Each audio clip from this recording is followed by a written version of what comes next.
नमस्कार एंड जय हिंद दोस्तों। यूपीएससी नेट में आपका बहुत बहुत स्वागत है। आज बात करने वाले हैं दोस्तों दृष्टि का हिस्ट्री का टेस्ट है। दृष्टि का 2501 यानी कि 2501 यूपी की पीसीएस की टेस्ट सीरीज चल रही है, उसको कराने वाले हैं दोस्तों। इज वेरी वेरी इंपॉर्टेंट, बहुत ही बेहतरीन क्वेश्चन है। हिस्ट्री के क्वेश्चन इसमें कवर अप होने वाले हैं आज। तो ये हिस्ट्री का टेस्ट है दोस्तों, और भी बहुत सारे टेस्ट इसमें, बहुत सारी चीज़ें इंक्लूडेड हैं। ये सीरीज नंबर 1 है 2501, याद रखना। टेस्ट नंबर सेकंड बोल सकते हो आप इसको। वैसे तो एक टेस्ट है लेकिन सेकंड है, वो पहला टेस्ट ओटीएम था। ठीक है, ओटीएम था। तो ये आपका टेस्ट सीरीज का है टेस्ट नंबर सेकंड। ठीक है, mock test is very important, जो आपके इवैल्यूएशन के लिए आपके लिए बहुत ही ज़्यादा महत्वपूर्ण है, बहुत ही क्रूशियल है दोस्तों। क्योंकि आप टेस्ट लगाने के बाद अपनी क्षमताओं का अंदाज़ा लगा सकते हैं कि आप कहाँ पर प्रॉब्लम्स में हैं और कहाँ क्या करने वाले हैं। ठीक है, आपको क्या करना चाहिए और क्या छोड़ना चाहिए। तो दृष्टि का टेस्ट है, इट्स वेरी वेरी इंपॉर्टेंट। चलो बात करते हैं इसी नेक्स्ट कड़ी में दोस्तों। सबसे पहले रिक्वेस्ट यही है कि लाइक शेयर सब्सक्राइब ज़्यादा से ज़्यादा अपने दोस्तों तक पहुंचाइए दोस्तों, क्योंकि आप दूसरों का भला करने की हैबिट डालेंगे तो आपका खुद भला होना शुरू हो जाएगा, ये मेरा दावा है। इंग्लिश और हिंदी दोनों में बाइलिंगुअल है, आप देख सकते हो। ठीक है, अब देखना स्कोर लिखिएगा, आप कितने क्वेश्चन इसमें कर पाते हो। थोड़ा स्पीड से करेंगे क्योंकि कई बार इसको लंबा खींच देते हैं तो बहुत ज़्यादा हो जाता है। तो क्वेश्चन नंबर 1 है, आपके स्क्रीन पर पढ़िए। सूची 1 को सूची 2 से मिलाना है।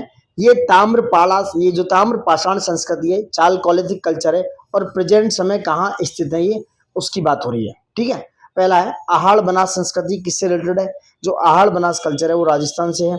ठीक है, जौरबे संस्कृति आपकी कहाँ है? आप सबको पता होगा दोस्तों, ये सब कहाँ है? जौरबे संस्कृति आपकी कहाँ है? महाराष्ट्र में। तो 1 और 4 जिसमें है वो सही है, एलिमिनेट कर दो। बाकी के एलिमिनेट हो गए। आंसर इज ए 1 4 3। कायथा कहाँ पर है? मध्य प्रदेश में। और गेरुए रंग के मृदभान संस्कृति कहाँ पर है? कायथा कहाँ पर है दोस्तों? कायथा संस्कृति मध्य प्रदेश में है, एमपी में। और गेरुए रंग के मृदभांड कहाँ पर है? जिन्हें ओसीपी बोला जाता है, ओसीपी जिन्हें बोलते हैं ochre coloured pottery. This is the culture which are situated in Uttar Pradesh. तो गेरुए रंग के मृदभांड संस्कृति यूपी में है। तो answer 1 4 3 2 is the right answer दोस्तों। ये जो आहार ग्लंड है, आहार और ग्लुंद, जो आहड़ बनास संस्कृति है और ग्लुंद, ये दोनों ही बनास रिवर पर हैं। बनास रिवर के किनारे हैं दोस्तों। कहां पर? राजस्थान में। राजस्थान में है दोस्तों। ठीक है, जौरबे कहां पर है? ये महाराष्ट्र में है। चालकोलिथिक कल्चर है, विदर्भ वाले रीजन में है दोस्तों। ठीक है, बहुत सारे यहाँ पर साइट से मैं उनकी बात कर देता हूँ। प्रकाश, एक प्रकाशम करके है, दैमाबाद है, यहाँ पर इनाम गांव है जहां आपने देखा होगा। तो ये सारी संस्कृति जो है कहाँ से है? महाराष्ट्र से बिलोंग करती है। कायथा चंबल रिवर पर है, याद रखना। कायथा संस्कृति कहाँ पर है? चंबल रिवर पर। चंबल रिवर पर Kayatha is situated and located. Chalcolithic site है कायथा, जो उज्जैन डिस्ट्रिक्ट में है। ठीक है, मध्य प्रदेश में। सिर्फ ये ओसीपी कल्चर है, ये कहाँ? उत्तर प्रदेश में, गंगा यमुना दोआब में। बहुत ज्यादा एक्सप्लेन करने की जरूरत नहीं है, इतना आपको पता होना चाहिए। नेक्स्ट बात करते हैं।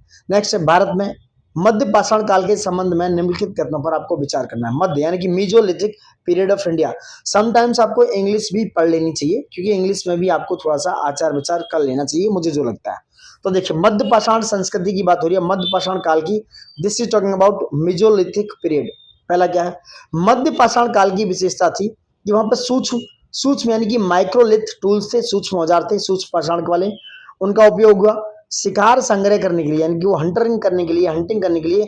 कृषि की ओर परिवर्तन है दोस्तों। मध्य पाषाण काल की विशेषता सूक्ष्म पाषाण औजार का उपयोग और शिकार को संग्रह करने के लिए, गदर करने के लिए कृषि की ओर परिवर्तन है। ऐसा हुआ कि मध्य पाषाण काल के बाद नव पाषाण काल आया, जहां एग्रीकल्चर बहुत अच्छे लेवल पे शुरू हुआ था।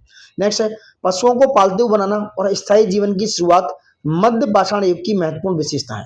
तो ये कह रहा है कौन सा सही है? क्वेश्चन को बारीकी से पढ़ना बहुत जरूरी है। दोनों सही है, इसमें दोनों ही सही है, क्योंकि दोनों ही बात सत्य है। क्योंकि जो मिजोलिथिक पीरियड है उसका अप्रोक्स टाइम है 10,000 BCE से लेके बिफोर क्राइस्ट 8,000 BC तक। 8,000 BC तक इसका टाइम पीरियड है, क्योंकि एक ट्रांजिशनल फेज है। कहां से? Mesolithic to Neolithic, Palaeolithic to Neolithic, यानी कि मध्य पाषाण काल से नव पाषाण काल के बीच में। और बाकी की सारी बातें इसमें सही है। देखो, इसमें डोमेस्टिकेशन होता था, यानी कि पालतू पशुओं का जो होता था डोमेस्टिकेशन, जैसे डॉग, कैटल। ठीक है, ये सारी चीजें होती थी। कहां पर? मिजोलिथिक यानी कि मैं मध्य पाषाण काल की कुछ साइट्स की बात अगर आपको कर दूं तो ये है बागौर, BAGOR। बागौर कहां पर है? बागौर राजस्थान में, और आदमगढ़ है दोस्तों मध्य प्रदेश में। बागौर आपकी कहां है? राजस्थान में, और आदमगढ़ मध्य प्रदेश में सिचुएटेड है। ये आपकी मिजोलिथिक साइट है। ठीक है, नेक्स्ट है क्वेश्चन नंबर 3। निम्नलिखित में से कौन सिंधु घाटी सभ्यता स्थल उत्तर प्रदेश में स्थित नहीं, यानी कि कौन सा ऐसा है जो इंडस वैली सिविलाइजेशन का यूपी में लोकेटेड नहीं है? आलमगीरपुर, बरगांव, हुलास, हुंतासी। कहां पर है? Huntasi. Huntasi is not situated in UP दोस्तों। हुंतासी कहां है? हुंतासी आपको पता होगा कि हुंतासी कहां पर है, सॉरी कुंतासी। कुंतासी कहां पर है? ये गुजरात में। Kuntasi situated in Rajkot district Gujarat में सिचुएटेड है। कहां पर है? कुंतासी गुजरात में है, राजकोट जिले में। हाँ, ये हड़प्पा साइट है, हड़प्पा की एक पोर्ट। कुंतासी एक क्या है? पोर्ट है दोस्तों। क्या है? पोर्ट। समझ रहे हैं? जैसे लोथल एक पोर्ट है, वैसे हुंतासी भी एक पोर्ट है। ठीक है, नेक्स्ट बात करते हैं। यहाँ पर ट्रेड रिलेटेड कुछ स्ट्रक्चर पाए गए, जैसे बीड्स, मन के वगैरह पे यहाँ एविडेंस पाया गया। बाकी के आलमगीरपुर, ये भी उत्तर प्रदेश में, हुलास भी उत्तर प्रदेश में, सहारनपुर में, और बड़ा गांव भी कहां पर है? ये वेस्टर्न उत्तर प्रदेश में दोस्तों। पश्चिमी उत्तर प्रदेश में पड़ती सारी साइडें, हुलास सहारनपुर के पास, बड़गांव मेरठ के पास। नेक्स्ट बात करते हैं, क्वेश्चन नंबर 4 है, सिंधु घाटी सभ्यता की अर्थव्यवस्था के संबंध में आपको बताना है। कलर चेंज कर देता हूं। सिंधु मोहरों की उपस्थिति और महलुआ का उल्लेख करने वाले मेसोपोटामिया के ग्रंथों से दोनों क्षेत्रों के बीच समुद्री व्यापार का सुझाव मिलता है। समुद्री व्यापार का सुझाव मिलता है। नेक्स्ट, हड़प्पा अर्थव्यवस्था में मानकीकृत वजन और माप की कमी एक बड़ी चुनौती थी।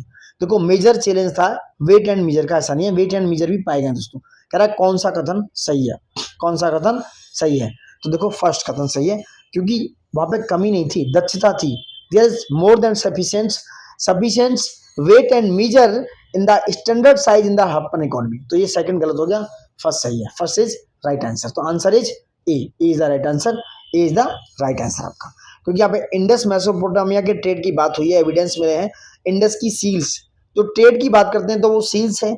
इंडस सील्स कहां पर? मेसोपोटामिया, जो आजकल का इराक है, वहां पर पाया गया दोस्तों। ठीक है, मेलुआ जो एक रीजन है, उसको मेलुआ बोला गया, जो एक ट्रेडिंग नाम से जाना था, जिसको ट्रेडिंग रीजन मेलुआ बोला गया, MELUHA। ठीक है, जो सबसे ज्यादा क्या है? एसोसिएट करता है। कुछ जैसे मैं करूं, जो गुड्स, यानी कि जो कुछ गुड्स थे जिनका एक्सपोर्ट इंपोर्ट होता था, जैसे लापीज लजूल है, कैरनेलियन है, आइवरी जो होते हैं हाथी के दांत, कॉटन है। These are related to structure by the maritime trade, जो पर्शियन गल्फ रूट के थ्रू होता था। ठीक है, तो वहां पे वेल डेवलप्ड था जो वेट और मीजर है। यजुर्वेद के कितने प्रमुख भाग हैं? यजुर्वेद के कितने? 2। आई होप आपको पता होगा। यजुर्वेद के 2 प्रमुख भाग हैं। अब यजुर्वेद के 2 भाग हैं, कौन कौन से? शुक्ल यजुर्वेद, मैं बताता हूँ, शुक्ल यजुर्वेद और दूसरा है आपका कृष्ण यजुर्वेद। शुक्ल और कृष्ण यजुर्वेद जो 2 पार्ट हैं, प्राइमरी टेक्स्ट हैं यजुर्वेदा के दोस्तों। अच्छा, वेद का मतलब क्या है? Collection of wisdom and knowledge, उसको कहते हैं Ved. Collection of wisdom and knowledge, that is called Veda. ठीक है, 4 वेद हैं, सामवेद, यजुर्वेद, अथर्ववेद और ऋग्वेद। ठीक है, जो लिखे गए किसमें? संस्कृत भाषा में, संस्कृत में लिखे गए दोस्तों। ठीक है, नेक्स्ट बात करते हैं। अच्छा, जो शुक्ल यजुर्वेद है, ठीक है, या वाजस्य नहीं, जिसको शुक्ल यजुर्वेद या वाजस्य नहीं। और कृष्ण यजुर्वेद में कौन कौन है? कृष्ण यजुर्वेद में है तैत्तिरीय, ठीक है, कथाक, मैत्रेयन और कापिस्थल। ये क्या है? ये कृष्ण यजुर्वेद के पार्ट हैं। नेक्स्ट बात करते हैं। उत्तर वैदिक काल में बहु विवाह और विधवा विवाह प्रचलित था। जो बात करना है उत्तर वैदिक काल की दोस्तों, बात सही है। अथर्ववेद में ऐसे श्लोक हैं जो लड़कियों के जन्म की निंदा करते हैं। जो लड़कियों के जन्म की निंदा करते हैं, कौन सा सही है? बोथ आर राइट, यानी कि 1 is the right answer, sorry 2 is the right answer. 2 is the right answer, दोनों ही सही है, इसमें दोनों ही सही हैं। 1 and 2 is the right answer. दोनों क्या है? निंदा करते हैं उत्तर वैदिक काल में। जो लेटर वैदिक पीरियड की बात हो रही है उत्तर वैदिक काल में दोस्तों। ठीक है, ये पॉलीगेमी जो है, यानी कि जो बहु विवाह और विधवा विवाह दोनों ही प्रचलित थे। और वहां पर अथर्ववेद में बहुत सारे ऐसे श्लोक हैं जो लड़कियों के जन्म की निंदा करते हैं। तो both are right. Next, Jain धर्म के 2 प्रमुख संप्रदायों के बारे में निम्नलिखित पर विचार करना। दिगंबर संप्रदाय का मानना है कि कपड़ों सहित पूर्ण त्याग के बिना मोक्ष प्राप्त करना असंभव है। श्वेतांबर संप्रदाय का कहना है कि वस्त्र पहनने वाले भिक्षुओं द्वारा भी मुक्ति प्राप्त की जा सकती है जब तक कि वह अनासक्ति का अभ्यास करते हैं। कौन सा सही है? ये कह रहे हैं कौन सा सही है? दोनों सही है। दिगंबर मानते हैं कि कपड़ों सहित पूर्ण त्याग के बिना, आपको दोस्तों कपड़ों को भी त्याग देना दिखा होगा। जो दिगंबर जैनी साधु हैं वो नग्न रहते हैं, क्या होते हैं? न्यूड रहते हैं। श्वेतांबर व्हाइट कपड़े पहनते हैं। तो ऐसा माना गया श्वेतांबर और दिगंबर के बीच में दोस्तों। ठीक है, ठीक है। वहीं दिगंबर मानते हैं कि वुमेन, जो औरत हैं, they can not attain liberation, उनको मोक्ष प्राप्त नहीं हो सकता है, ऐसा दिगंबरों का मानना है। बट दूसरे वहीं पे श्वेतांबर मानते हैं, श्वेतांबर क्या मानते हैं? श्वेतांबर इस बात पे बिल्कुल ही अमल नहीं करते हैं। नेक्स्ट बात करते हैं। नेक्स्ट क्या है? नेक्स्ट क्वेश्चन नंबर 8 पे आते हैं। विनय पिटक की बात हो रही है। विनय पिटक, विनय पिटक क्या है? विनय पिटक क्या है इसके बारे में बताना है। इसमें संघ या मठवासी आदेश में शामिल होने वाले के लिए नियम और कानून, यानी कि द संघा have the rules and regulation under this Vinay Pitaka. Next, उल्लिखित नियमों के अनुसार एक भिक्षु बिना किसी प्रतिबंध के परिवार के निवास में दिए गए भोजन की किसी मात्रा को स्वीकार कर सकता है। कौन सा कथन सही है? 1 और 2 दोनों कौन सा सही है दोस्तों? दूसरा गलत है, पहला सही है। पहला सही है विनय पिटक के बारे में, क्योंकि इसमें 3 त्रिपिटक दे रखे हैं। विनय पिटक है, विनय पिटक, सुत्त पिटक और अभिधम पिटक की बात हुई है। विनय पिटक में दोस्तों रूल्स हैं, जो रूल्स नियम और कानून हैं, जो वहां पर मॉन्क और नन रहेंगे जो बुद्धिस्ट कम्युनिटी में, उनकी बात हुई है। वहीं सुत्त पिटक में बात हुई है जो उनके बुद्धा के स्पीच और उनकी टीचिंग है, दीक्षा शिक्षा है। वहीं अभिधम पिटक में बात हुई है जो बुद्धा की फिलॉसफी है। अभिधम पिटक में क्या है? बुद्धिस्ट फिलॉसफी के बारे में बात हुई है। ठीक है, दूसरा वाला क्या है? गलत है। दूसरा जो बुद्धा की टीचिंग्स है उनकी गलत हो गया। गलत क्या है? यानी कि आफ्टर एक्सेप्टेंस और 2 और 3 बाउल फिल, ये जो रेजिडेंस है ऐसा नहीं कर सकती, ये गलत हो गया। सेकंड, पहला वाला सही है, पहला सवाल सही हो गया। नेक्स्ट क्वेश्चन नंबर 9, प्राचीन भारतीय समाज में गृहपति किसे कहा जाता है? गृहपति किसे कहते हैं? परिवार और संसाधन को नियंत्रित करने वाले घर का मुखिया, the head of a household who control family and resources, that is called grihapati. उसे क्या कहते हैं? गृहपति बोला जाता है दोस्तों। उसे बोला जाता है क्या? गृहपति, यानी जो परिवार और संसाधन को नियंत्रित करने वाले घर का मुखिया होता है दोस्तों। ठीक है, नेक्स्ट बात करने वाले हैं। नेक्स्ट क्या है? 10, निम्नलिखित में से कौन प्राचीन भारत में अग्रहार का सबसे अच्छा वर्णन करता है? अग्रहार क्या है? ब्राह्मणों को दिया गया राजस्व मुक्त भूमि अनुदान। क्या है? ब्राह्मणों को दिया गया राजस्व मुक्त भूमि अनुदान। ये मैंने अपने जो क्वेश्चन आंसर वाले फॉर्मेट में जो एमसीक्यू कराता हूँ दोस्तों, मैं उसमें कराया कि अग्रहार वो भूमि होती है जो ब्राह्मणों को राजस्व मुक्त भूमि अनुदान दिया जाता है। ठीक है, तो 10 का बी। अग्रहार क्या है? Land granted by a king to Brahmin. क्या है? लैंड रेवेन्यू और अदर टैक्सेस से वो क्या होती है? फ्री होती है। नेक्स्ट बात करते हैं। महाजनपद और उसकी राजधानी को मैच करना है क्वेश्चन नंबर 11 में। क्वेश्चन नंबर 11 में क्या है? गांधार की, जो गांधार था महाजनपद, उसकी राजधानी थी तक्षशिला, वत्स की थी कौशाम्बी, मतस की थी विराटनगर और कुरु की थी Hastinapur. 1 2 3 4 is the right answer. 11 का ए इज द राइट आंसर दोस्तों, ए इज द राइट आंसर।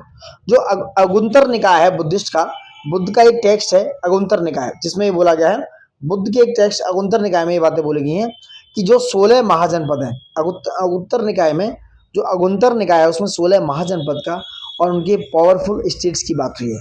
ठीक है, पावरफुल स्टेट्स की उन्हें बोला गया 16, यानी कि 16 महाजनपद, 16 महाजनपद यानी कि 16 महाजनपद की बात हुई है। ठीक है, अगुंतर निकाय में दोस्तों अंग, मगध, काशी, कौशल, बज्जी, मल्ल, चेदी, ठीक है, वंश, कुरु, पंचाल, मत्स्य, सुसेन, अशक, अस्क मतलब अस्क, अवंती, गंधार एंड कंबोज की बात हुई है। ठीक है, तो इसकी ये गंधार की कैपिटल क्या थी? गांधार की कैपिटल थी आपकी, गांधार की तक्षशिला, वत्स की कौशाम्बी। तो वत्स का जो टाइम है, कुरु ट्राइब थी जो हस्तिनापुर में है। ठीक है, इलाहाबाद और मिर्जापुर वाला एरिया उत्तर प्रदेश में है। ठीक है, उसकी बात हुई थी। ठीक है, तो देखो गांधार का प्रेजेंट डे बता देता हूँ, गांधार कहाँ पड़ता है। गांधार का जो प्रेजेंट टाइम है दोस्तों, वो पड़ता है आपका मॉडर्न डे का कश्मीर और जो काबुल वैली तक पड़ता है। ठीक है, इसकी राजधानी तक्षशिला थी, मैंने बताया। वत्स, वत्स का जो प्रेजेंट टाइम है इलाहाबाद डिस्ट्रिक्ट में, याद रखना, इलाहाबाद डिस्ट्रिक्ट और आपके आसपास वाला जो मिर्जापुर है, इलाहाबाद और मिर्जापुर वाला जो एरिया है वो पड़ता है दोस्तों। वहीं बात करने वाले हैं मत्स्य, मत्स्य वाला जो इलाका है वो पड़ता है जयपुर राजस्थान के आसपास। कुरु आपका हस्तिनापुर है। ठीक है, हस्तिनापुर जो कहाँ पर है? जो दिल्ली के आसपास के इलाके हैं दोस्तों। ठीक है, जो दुआब वाला क्षेत्र है। आई होप समझ रहे हैं आप। नेक्स्ट बात करते हैं। नेक्स्ट है क्वेश्चन नंबर 12 सॉरी। प्राचीन भारतीय इतिहास के संदर्भ में निम्नलिखित में से कौन सा शब्द निग्म, निगम शब्द का सही वर्णन है? निगम यानी कि निगम, ये इंग्लिश पढ़ा मैं, निगम यानी कि निगम शब्द का सही वर्णन है कौन सा है दोस्तों? निगम शब्द का सही वर्णन कौन सा है? ये आपका एक बाजार होता था, जहां एक बाजार शहर या व्यापारिक केंद्र जो शिल्प आधारित गांव से विकसित हुआ, ए मार्केट टाउन और trade centre that evolve from the craft based village, ये था निगम दोस्तों। ठीक है, निगम इज प्रोमिनेंटली पाली लिटरेचर से था एंड डिस्क्राइब अर्बन सेटलमेंट और टाउन को। निगम क्या था? ये पाली भाषा में है दोस्तों, पाली लिटरेचर से है निगम ये, और ये अर्बन सेटलमेंट और टाउन को डिस्क्राइब करता है दोस्तों। ठीक है, क्या है? मार्केट टाउन होते थे जहां पर बाइंग और सेलिंग होती थी गुड्स की दोस्तों। समझ गए आप? आई होप समझ गए होंगे। नेक्स्ट बात करते हैं। तो एक बाजार शहर या व्यापार केंद्र जो शिल्प आधारित गांव से विकसित हुआ। नेक्स्ट, स्तंभ शिलालेख और सामग्री से बात हो रही है, इज वेरी इंपोर्टेंट। शिलालेख फर्स्ट की बात हो रही है, यानी कि पिलर एडिक्ट फर्स्ट में क्या है।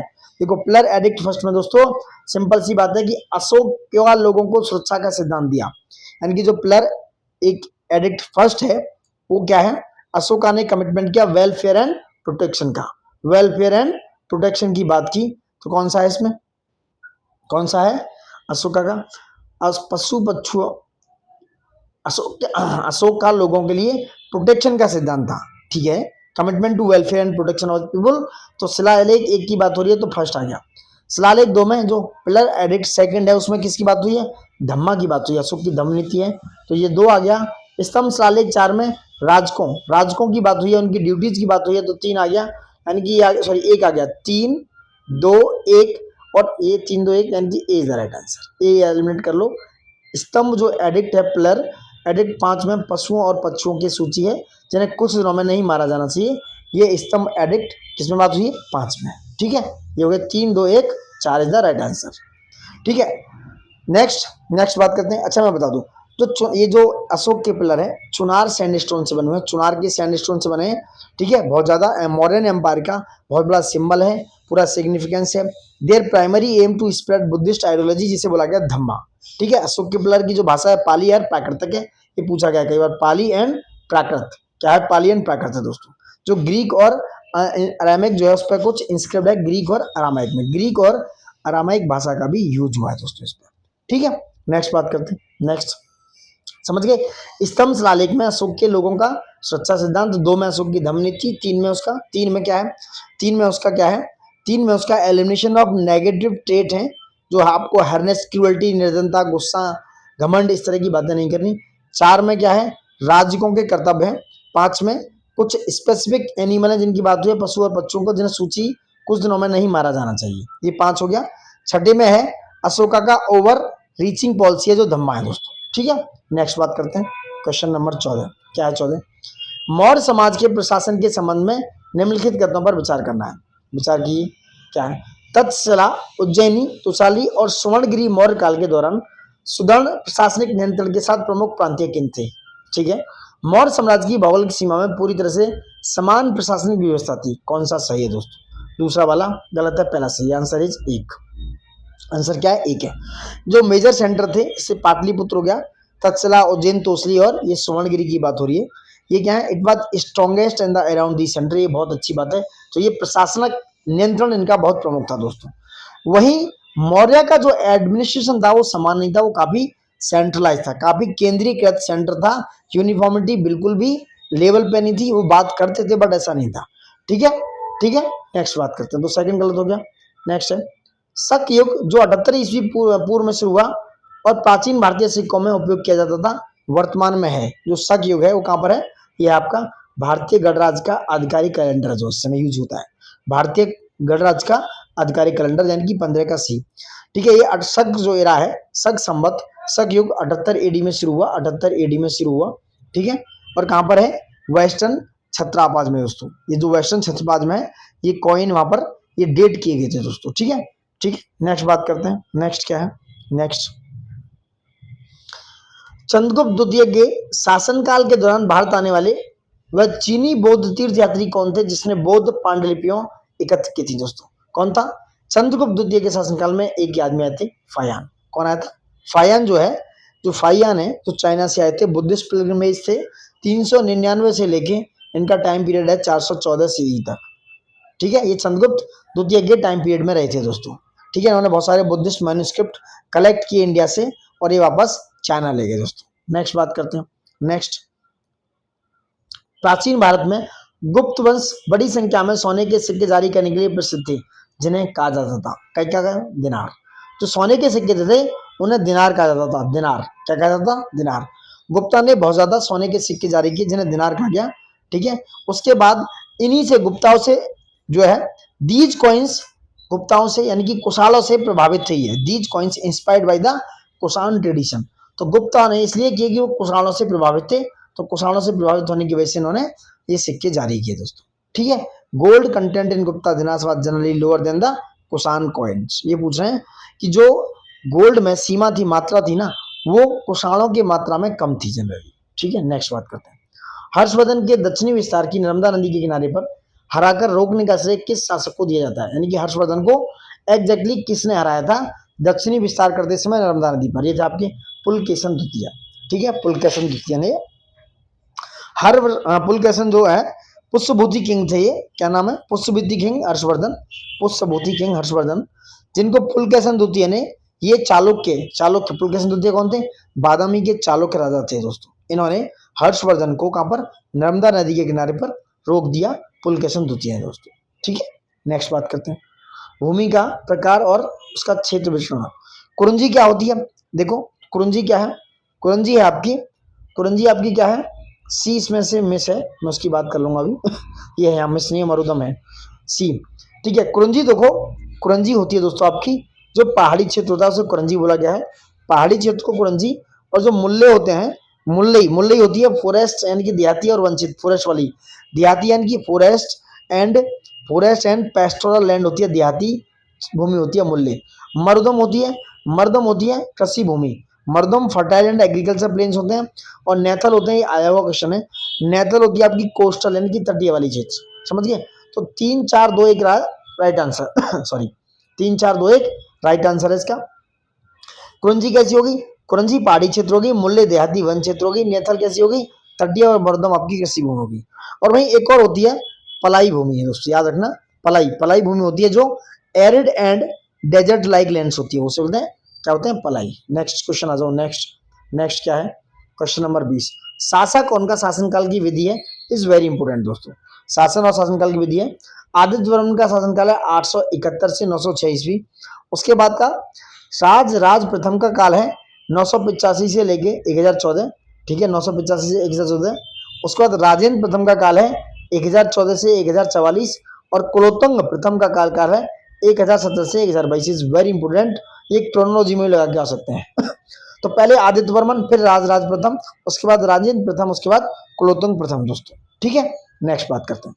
नेक्स्ट है, निम्नलिखित कथनों पर विचार करना है, पांड्य शासक किसी भी युद्ध में चेरों को पराजित करने में कभी सफल नहीं हो सके। जो पांड्य शासक है, ये कह रहे हैं जो पांड्य शासक है किसी भी युद्ध में चेरों को पराजित करने में कभी सफल नहीं हो सके। इस पांड्य वंश के अंतिम शासक मारवर्मन राज सिंह तृतीय, जो चोल राजा परातंग प्रथम द्वारा पराजित किए गए थे। उपयुक्त में से कौन सा कथन सही है, कौन सा सही है, B is the right answer. क्योंकि पांड्य वंश के जो अंतिम शासक थे जिनका नाम था मारवर्मन राज सिंह तृतीय, उन्होंने चोल राजा परातंग प्रथम को पराजित किया था दोस्तों, पराजित किया था। Pandya, Chera and Chola were the most prominent dynasty in the south India.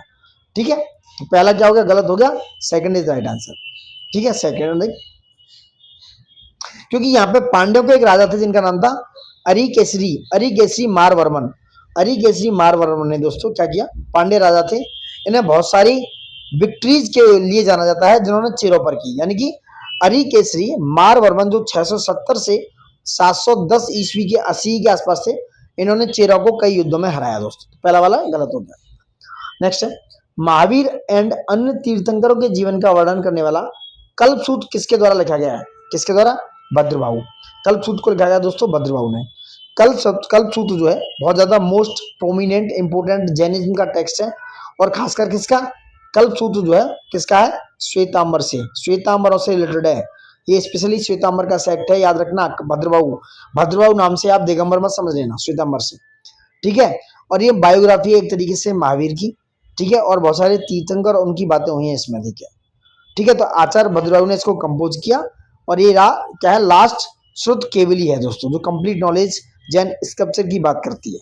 Next बात करते हैं, गुप्त काल में गैर कृषि भूमि के लिए सामान्यतः किस शब्द का प्रयोग किया गया। गुप्त काल में गैर कृषि भूमि के लिए खिल, याद रखना क्या है, गैर कृषि भूमि के लिए गुप्त काल में खिल का प्रयोग किया गया दोस्तों। किसका, खिल। यानी कि एक टेक्स्ट है, इसका नाम है अमरकोश। किसके द्वारा लिखा गया, अमर सिंह के द्वारा। अमरकोश को अमर सिंह ने कंपोज किया है, और ये कंटेम्प्रेरी है गुप्त काल का, याद रखना, उसी के समकालीन है, जिन्होंने बात की है बहुत सी वेराइटी ऑफ क्रॉप्स की, लाइक धान, cotton, oil seed, Indigo, mustard seed की दोस्तों।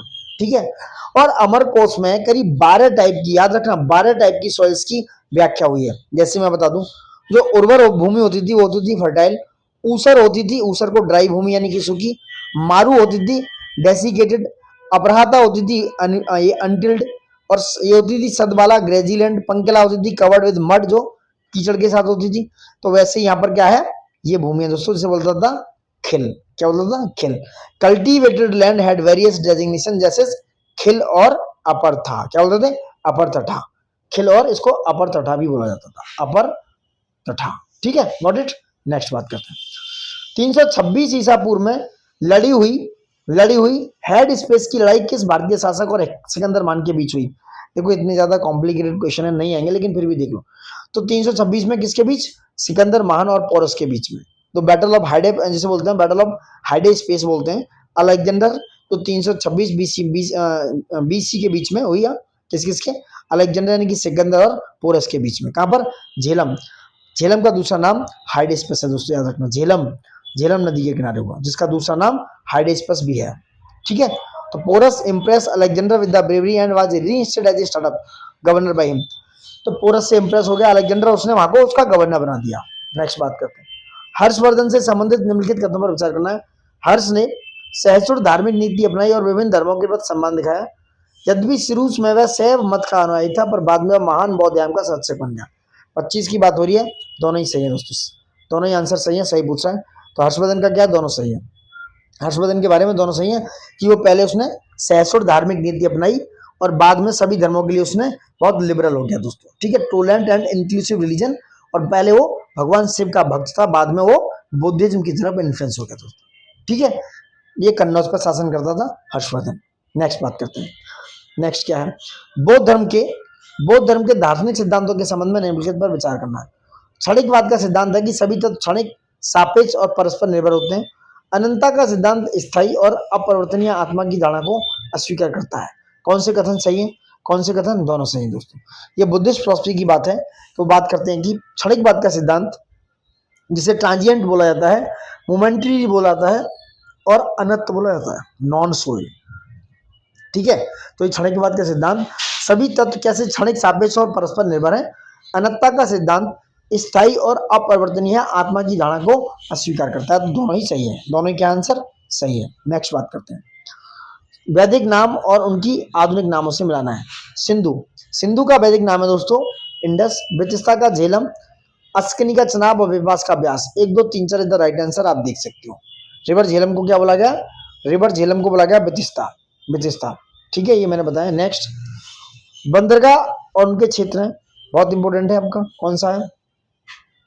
सोपारा दोस्तों पश्चिमी तट पे, याद रखना, ये मैचिंग में आ सकता है। सोपारा आपका वेस्टर्न कोस्ट पे है। ठीक है, कहां पर? वेस्टर्न कोस्ट पर। सोपारा पे बहुत सारी एक्टिविटीज और बुद्धिज्म से रिलेटेड बहुत सारे रेलिक्स पाए गए हैं। ताम्रलिप्ति कहाँ है? ताम्रलिप्ति बंगाल के कोस्ट पर है। क्यूलिन, ये किलान कहाँ है? ये मालाबार में है। मालाबार तो उस पे, मालाबार में केरला वाले इलाके में। ठीक है, और नागपट्टनम आपका कहाँ है? कोरमंडल कोस्ट पे। कहां पर? कोरमंडल। तो answer is 1 2 3 4 is the right answer. चारों मैच में C is the right answer. Next, Pal वंश के सांस्कृतिक योगदान के संबंध में विचार करना है। पाल कला शैली ने नेपाली और तिब्बती बौद्ध कला पर गहरा प्रभाव छोड़ा। नेक्स्ट, पाल वंश ने संस्कृत की कड़ाई से विरोध किया और केवल पाली एवं प्राकृत को प्रोत्साहित किया। ये गलत हो गया, ये वाला गलत हो गया। सेकंड, पहला सही है। पहला क्या है? सही है। तो answer is A is the right answer. Pal जो है उन्होंने दोस्तों बहुत सारे ब्रोंज के स्कल्पचर बनाए, बहुत सारे एलोबरेट की, कार्विंग की, पाम जो लीफ है वो बनाई, मैन्युस्क्रिप्ट बनाई। नेपाली और तिब्बतन पर बहुत ज्यादा इन्फ्लुएंस पड़ा इनकी पाक कला शैली का। ठीक है, पाल कला शैली का बहुत इन्फ्लुएंस पड़ा। वहीं पाल जो थे वो संस्कृत के बहुत बड़े पैट्रोनेज थे, उन्होंने संरक्षण प्रदान किया, उन्होंने विरोध नहीं किया था संस्कृत का। तो दूसरा गलत हो गया। नेक्स्ट, निम्नलिखित में से कौन सा कथन गुलाम वंश के दौरान 40 या तुर्कने चैलगानी शब्द का सही व्याख्या करता है? सुल्तान को सलाह देने वाले 40 प्रतिष्ठित तुर्क कुलीनों का समूह। ठीक है, ठीक है, ये ही सही है इसका, 30 का है। क्योंकि सुल्तानों को सलाह देने वाले 40 प्रतिष्ठित तुर्क कुलीन होते थे, जिन्हें चालीसा और जिन्हें दोस्तों चालीसा या तुर्क चैलगानी बुलाता था। और ये कहां पर था? स्लेव डायनेस्टी में, गुलाम वंश में दोस्तों। और इसकी शुरुआत किसने की थी? इसकी शुरुआत की थी इल्तुतमिश ने। ठीक है, और इसको खत्म किसने किया? क्या नाम है? तुर्क के चैलगानी को बलबन ने इस तुर्क के चैलगानी को खत्म कर दिया था। बलबन के द्वारा इसको खत्म किया गया। नेक्स्ट बात करते हैं। त्रिपक्षीय संघर्ष के संदर्भ में यह मुख्यतः रणनीतिक नगर कन्नौज पर अधिकार के लिए संघर्ष था और इसमें प्रत्याहार राष्ट्रकूट और पालों के मध्य हुआ था। निम्नलिखित में से कौन सा कथन सही है, दोनों सही है, दोनों सही है कि भाई कन्नौज को लेकर ये जो त्रिपक्षीय संघर्ष था, ट्राइपार्टेट स्ट्रगल हो रहा था पाल प्रत्याहार राष्ट्रकूटों के बीच में, ये कन्नौज को लेकर हो रहा था। ठीक है, कन्नौज को लेकर हो रहा था। अच्छा, उसी समय एक अरब से आए हुए ट्रेवलर थे जिनका नाम था अल मसूदी, याद रखना, अल मसूदी, जिन्होंने 10th सेंचुरी में इंडिया में विजिट किया और बहुत सारी वेल्थ, मिलिट्री स्ट्रेंथ और प्रत्याहारों की इन्फ्लुएंस की बात की दोस्तों। बहुत सारे इन्होंने कॉन्फ्लिक्ट की बात की अल मसूदी ने दोस्तों। नेक्स्ट बात करते हैं, निम्नलिखित शासकों में से किसे मध्ययुगीन कालवा दौरान उत्तर भारत में तुर्की विजय को स्थायित्व प्रदान करने वाले वास्तविक शक्तिकर्ता के रूप में माना जाता है? कौन सा है दोस्तों? ये आपका इल्तुतमिश। मैंने बात की इल्तुतमिश रियल फाउंडर था, रियल कंसिलेटर था तुर्किश एम्पायर का नॉर्थ इंडिया में, यानी कि दिल्ली में, क्योंकि कुतुबुद्दीन ऐबक के बाद यही सबसे ज्यादा स्टेबलाइज सल्तनत में स्टेबलाइज शासन किया इसने दोस्तों। स्टेबल इसका बहुत ज्यादा मजबूत क्या एड में शासन बहुत मजबूत था। इक्तादारी सिस्टम को इसने ऑर्गेनाइज किया, स्टैंडिंग आर्मी यानी कि रखी इसने। नेक्स्ट बात करते हैं, नेक्स्ट क्या है, युद्ध के क्षेत्र में भारतीय सेनाओं की तुलना में तुर्क सेनाएं अधिक प्रभावशाली क्यों थी? भारतीय सेनाओं की तुलना में जो तुर्कों की सेनाएं थे वो क्यों थी? उनकी जनजातीय संरचना और इक्तादारी प्रणाली में संगठित गतिशील सेनाओं को समर्थन बनाया दोस्तों, उसको समर्थ बनाया हुआ था। उनकी जो जनजातीय संरचना एवं इक्तादारी प्रणाली ने संगठित गतिशील सेनाओं को समर्थ बनाया हुआ था। टर्किश आर्मी में बहुत सारी चीजें थी कि जो ट्राइबल कोहेशन था उनके अंदर आए हुए थे। वेल स्ट्रक्चर एकता सिस्टम था। एकता क्या था? लैंड यानी कि भूमि दान में दी जाती थी मिलिट्री सर्विस के लिए। खालिसा भूमि होती थी, ठीक है, जो लार्ज स्टैंडिंग आर्मी को रखती थी। हाईली मोबाइल होते थे, मोबिलाइज यानी कि चलते थे, इसलिए इनको मजबूती प्रदान हुई।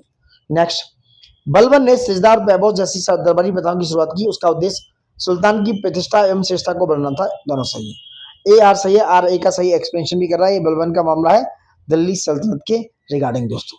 ठीक है, बलबन ने खुद का बिलीव था कि वो मोनार्किकल सुपरमेसी, डिसिप्लिन और भगवान के बाद भेजा गया दूत है। नेक्स्ट बात करते हैं 35, प्रथम युद्ध का भारतीय इतिहास में महत्वपूर्ण क्यों माना जाता है? प्रथम युद्ध को भारतीय इतिहास में, प्रथम युद्ध यानी कि प्रथम पानीपत का युद्ध, पानीपत के युद्ध को भारतीय इतिहास में क्यों महत्वपूर्ण माना जाता है? इसने लोधी शक्ति का अंत कर बाबर के लिए उत्तर भारत के द्वार खोल दिए। यानी कि जो इब्राहिम लोधी को हराने के बाद 1526 में हुआ ये फर्स्ट बैटल ऑफ पानीपत, याद रखना 1526 में लड़ा गया पहला पानीपत का युद्ध दोस्तों, जिसमें बाबर ने लोधी पावर की बैकबोन तोड़ दी दोस्तों और नॉर्थ इंडिया का रास्ता खोल लिया। बाबर ने दिल्ली और आगरा को कंट्रोल किया और वहां पर बहुत सारा क्या किया, ट्रेजर जो जमा किया था वो उसे मेंस किया और रिजॉल्व हिज फाइनेंशियल डिफिकल्टीज, जो इब्राहिम लोधी का था दोस्तों। ठीक है, और भी युद्ध लड़े उसने। बाबर का जो बैटल हुआ, जो जौनपुर जो रिच टेरिटरी थी वहां पर भी एक्सेस किया बाबर ने, वहां पर राणा संगा के साथ, ईस्टर्न अफगानों के साथ बहुत सारा था दोस्तों। तो उसके बाद उसने लोधी शक्ति का 1526 में पानीपत को जीतने के बाद लोधी शक्ति का अंत कर बाबर के लिए उत्तर भारत के द्वार खोल दिए गए, खुल गए एक तरीके से। नेक्स्ट बात करते हैं, नेक्स्ट क्या है, नेक्स्ट समझो 36, जब हुमायूं ने आगरा में राजगद्दी संभाली उस समय निम्नलिखित में से कौन क्षेत्र मुगल साम्राज्य के अधीन थे दोस्तों? नीचे दिए गए कूट का उपयोग सही बताइए। जब हुमायूं ने आगरा में राजगद्दी संभाली उस समय निम्नलिखित में से कौन से क्षेत्र मुगल साम्राज्य के अधीन थे? काबुल, कंधार और बदखशां तीनों ही थे दोस्तों, तीनों। काबुल, कंधार और बदखशां तीनों ही मुगल एम्पायर के अंदर में थे। हुमायूं ने सक्सीड किया बाबर को कब? 1530 में। हुमायूं ने बाबर से 1530 में, क्योंकि 23 उम्र थी, 23 साल की उम्र थी, बाबर की मृत्यु हो चुकी थी 1530 में। उसने आगरा में जाकर अपना थ्रोन संभाला, यानी गद्दी संभाली। काबुल, कंधार भी इसमें इंक्लूडेड थे। बदखशां और खासकर हिंदू कुश तक ये मामला था, हिंदू कुश तक दोस्तों। काबुल एंड कंधार जो है कामरान तक गए हुए थे, कामरान तक दोस्तों, ये उसके अंडर में था। नेक्स्ट, मध्यकाल में चीन के साथ फिर से प्रारंभ हुए व्यापार के कारण बंगाल में कौन सा बंदरगाह समृद्ध हुआ?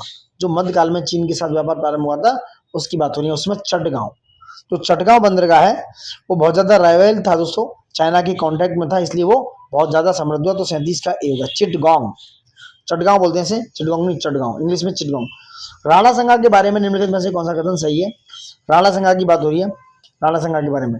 उन्होंने खानवा के युद्ध में दोस्तों, खानवा के युद्ध में पानीपत के बाद जस्ट खानवा हुआ 1527 में, डेट्स याद रखना, कंफ्यूज करते हैं। बाबर खानवा के युद्ध में बाबर के विरुद्ध राजपूत संघ का नेतृत्व किया। उन्होंने बाबर को लोधी के खिलाफ लड़ने के लिए भारत आमंत्रित किया। एक बड़ी सेना के बावजूद भी उन्हें बाबर से पराजय का सामना करना पड़ा। कौन सा कथन सही है?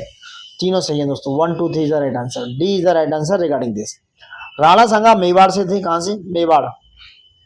पावरफुल राजपूत शासक था नॉर्थ इंडिया में, ठीक है, इसकी डिक्लाइन होगी after the decline Lodhi dynasty के डिक्लाइन होने के बाद बाबर को इन्होंने इनिशियली इन्वाइट किया। ठीक है, बाबर को इन्होंने इनिशियली इन्वाइट किया और बैटल ऑफ खानवा 1527 में लड़ा गया, जिसमें दोस्तों राजपूत को इकट्ठा करने का काम बाबर के अगेंस्ट राणा सांगा ने किया, बट ऐसा हुआ नहीं और इन्हें पराजय का सामना करना पड़ा। नेक्स्ट, सल्तनत काल के दीवान ए इंसा का प्राथमिक कार्य क्या था? दीवान ए इंसा, नंबर 1 साम्राज्य के राजस्व खातों के बनाए रखना। ठीक है, ये दूसरा सैन्य भर्ती। दीवान इंसा शाही पत्राचार को प्रारूप तैयार करना और संसार बनाए रखना, ये दीवान इंसा। ये रॉयल करस्पॉन्डेंस का डिपार्टमेंट था दीवान इंसा ड्यूरिंग दिल्ली सल्तनत, सल्तनत काल में, दिल्ली सल्तनत काल में ये कम्युनिकेशन मेंटेन करता था बिटवीन द सेंट्रल अथॉरिटी और प्रोविंशियल यूनिट दोस्तों। ठीक है, वहीं बरीद मवालिक होता था जो इंटेलिजेंस एंड न्यूज गैदरिंग देखता था, जो इंटेलिजेंस की काम करता था। नेक्स्ट बात करते हैं, अकबर द्वारा मनसबदारी प्रथा शुरू करने का प्राथमिक उद्देश्य क्या था? यानी अकबर द्वारा क्या था? सैन्य प्रशासन को केंद्रीकरण करना और सेना को बनाए रखना, ये मेन उद्देश्य था अकबर ने दोस्तों। अकबर ने मनसाबदारी सिस्टम लेके आया 1571 में, याद रखना। कब? 1571 में। वो सेंट्रलाइज मिलिट्री करना चाहते थे, केंद्रीकृत करना चाहते थे अपने हाथों में सत्ता को और अपनी आर्मी को दोस्तों, मनसबदार। ठीक है, नेक्स्ट बात करते हैं, मध्यकालीन भारत में रुपया नामक चांदी के सिक्के की शुरुआत किसके द्वारा की गई थी? ये की गई थी शेरशाह सूरी के द्वारा, जो किसका? सूरी डायनेस्टी का कौन सा संस्थापक था? सूर डायनेस्टी का। इसने रुपया को इंट्रोड्यूस किया और सिल्वर कॉइन का वेट रखा 178 ग्रेन, करीब 11.5 ग्राम का, 16वीं सेंचुरी में दोस्तों। ठीक है, किसने चलाया ये चलाया शेरशाह सूरी ने। आंसर इज ए।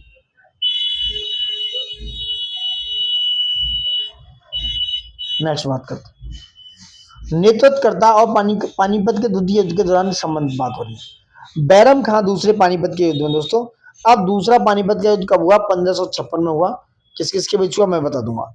बैरम खां जो है किसकी तरफ से था? सेकंड बैटल ऑफ पानीपत में बैरम खां अकबर और हेमू के बीच में हुआ। पहली बात तो अकबर और हेमू के बीच में लड़ा गया, अकबर और हेमू के बीच में। हेमू हिंदू राजा था, अकबर और हेमू के बीच में सेकंड बैटल ऑफ पानीपत हुआ 1556 में। ठीक है, अकबर और हेमू के बीच में। और इसका कमांडर था कौन? अकबर का कमांडर कौन था? बैरम खां। और अकबर उस समय 13 साल का था, तो पहला बैरम खान जो है मुगल कमांडर चीफ था, ये सही है। हेमू क्या है? हेमू जो है हेमचंद्र विक्रमादित्य बोलते हैं इनको, हेमू को।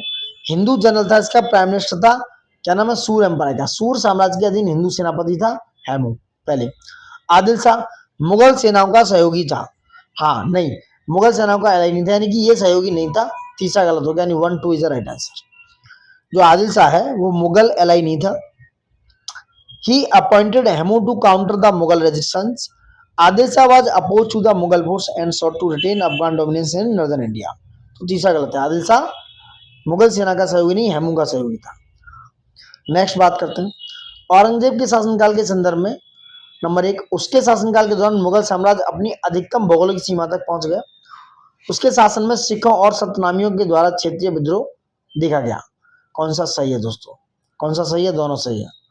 औरंगजेब के समय पर मुगल एम्पायर अपनी टेरिटोरियल एक्सटेंट में यानी कि अधिकतम भौगोलिक सीमा तक पहुंच चुका था।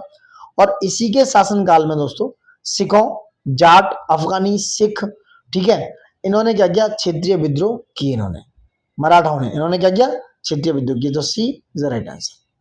मध्यकालीन भारत के राजपूत राजवंशों के संदर्भ में निम्नलिखित कथनों में से कौन सा सुमेलित नहीं है दोस्तों? कौन सा नहीं है? सिसोदिया चित्तौड़ से रिलेटेड सही है। कछवा दोस्तों उदयपुर से नहीं, आमेर से थी। कछवा शासकों से अकबर ने, जोधाबाई जो अकबर थी वो कछवा शासक थी, उन्होंने ही क्या किया? अकबर से शासक की। कछवा जो राजपूत से, उन्होंने अकबर से संबंध जुड़े और जोधाबाई का विवाह अकबर के साथ किया। तो ये कहां से थे? आमेर से। राठौड़ जोधपुर से थे, चौहान अजमेर से थे। चौहान कहां से थे? अजमेर से। ठीक है, नेक्स्ट बात करते हैं, अकबर के अधीन मुख्य दीवान यानी कि दीवाने कुल मुख्य रूप से किसके लिए जिम्मेदार था? मुख्य दीवान या दीवाने कुल किसके लिए था? दीवाने कुल होता था दोस्तों शाही खजाने और खातों का पर्यवेक्षण। अकबर का जो शासन था, चीफ दीवान होता था, इसे बोलते थे दीवाने कुल, जो क्या होता था? रेवेन्यू पावर और पोजीशन को, शाही खजाने और खातों का पर्यवेक्षण करता रहता था। आजकल के कैग की तरह, जो कैग होता ना मॉडर्न, उस तरीके से। नेक्स्ट बात करते हैं, हुमायूं के मकबरे का वास्तुकार था। हुमायूं का जो मकबरा बनाया उसका मास्टर था मिरग मिर्जा ग्यास। हुमायूं का जो टॉम बनाया इसने मिरग मिर्जा ग्यास ने बनाया। पर्शियन आर्किटेक्ट था ये, फारसी का, ठीक है। और बेगा बेगम थी, ठीक है, उनके द्वारा कमीशन किया गया था। हुमायूं को जो विधवा थी, ठीक है, उन्होंने बनाया था 16वीं सेंचुरी में। और मुगल आर्किटेक्चर का सबसे अच्छा एग्जाम्पल है, ताजमहल से पहले का ही सबसे अच्छा एग्जाम्पल है। मिरग मिर्जा ग्यास ने इसको पर्शियन आर्किटेक्चर स्टाइल में बनाया। निम्नलिखित में से कौन सा संत भक्ति की निर्गुण परंपरा से जुड़े हैं? कौन से संत? कबीर और नानक, जो भक्ति की निर्गुण परंपरा से। निर्गुण भक्ति होती है devotion towards a formless attributeless god, often identified using names like Ram, Govind, Hari और रघुनाथ, और without associating these with any human form. तो ये होती है, क्या होती है? निर्गुण भक्ति। कबीर और गुरु नानक क्या है? ये निर्गुण भक्ति से हैं। और सगुण भक्ति में कौन कौन है? जैसे devotion to personalise deities like Ram, Krishna, और वह तुलसीदास और सूरदास। ये कौन है? ये है सगुण भक्ति के, तुलसीदास और सूरदास। ये सगुण निर्गुण नहीं, सगुण भक्ति से रिलेटेड है। औरंगजेब की मृत्यु हुई 1707 में। उसके बाद दक्कन क्षेत्र में राजनीतिक परिणाम क्या हुआ?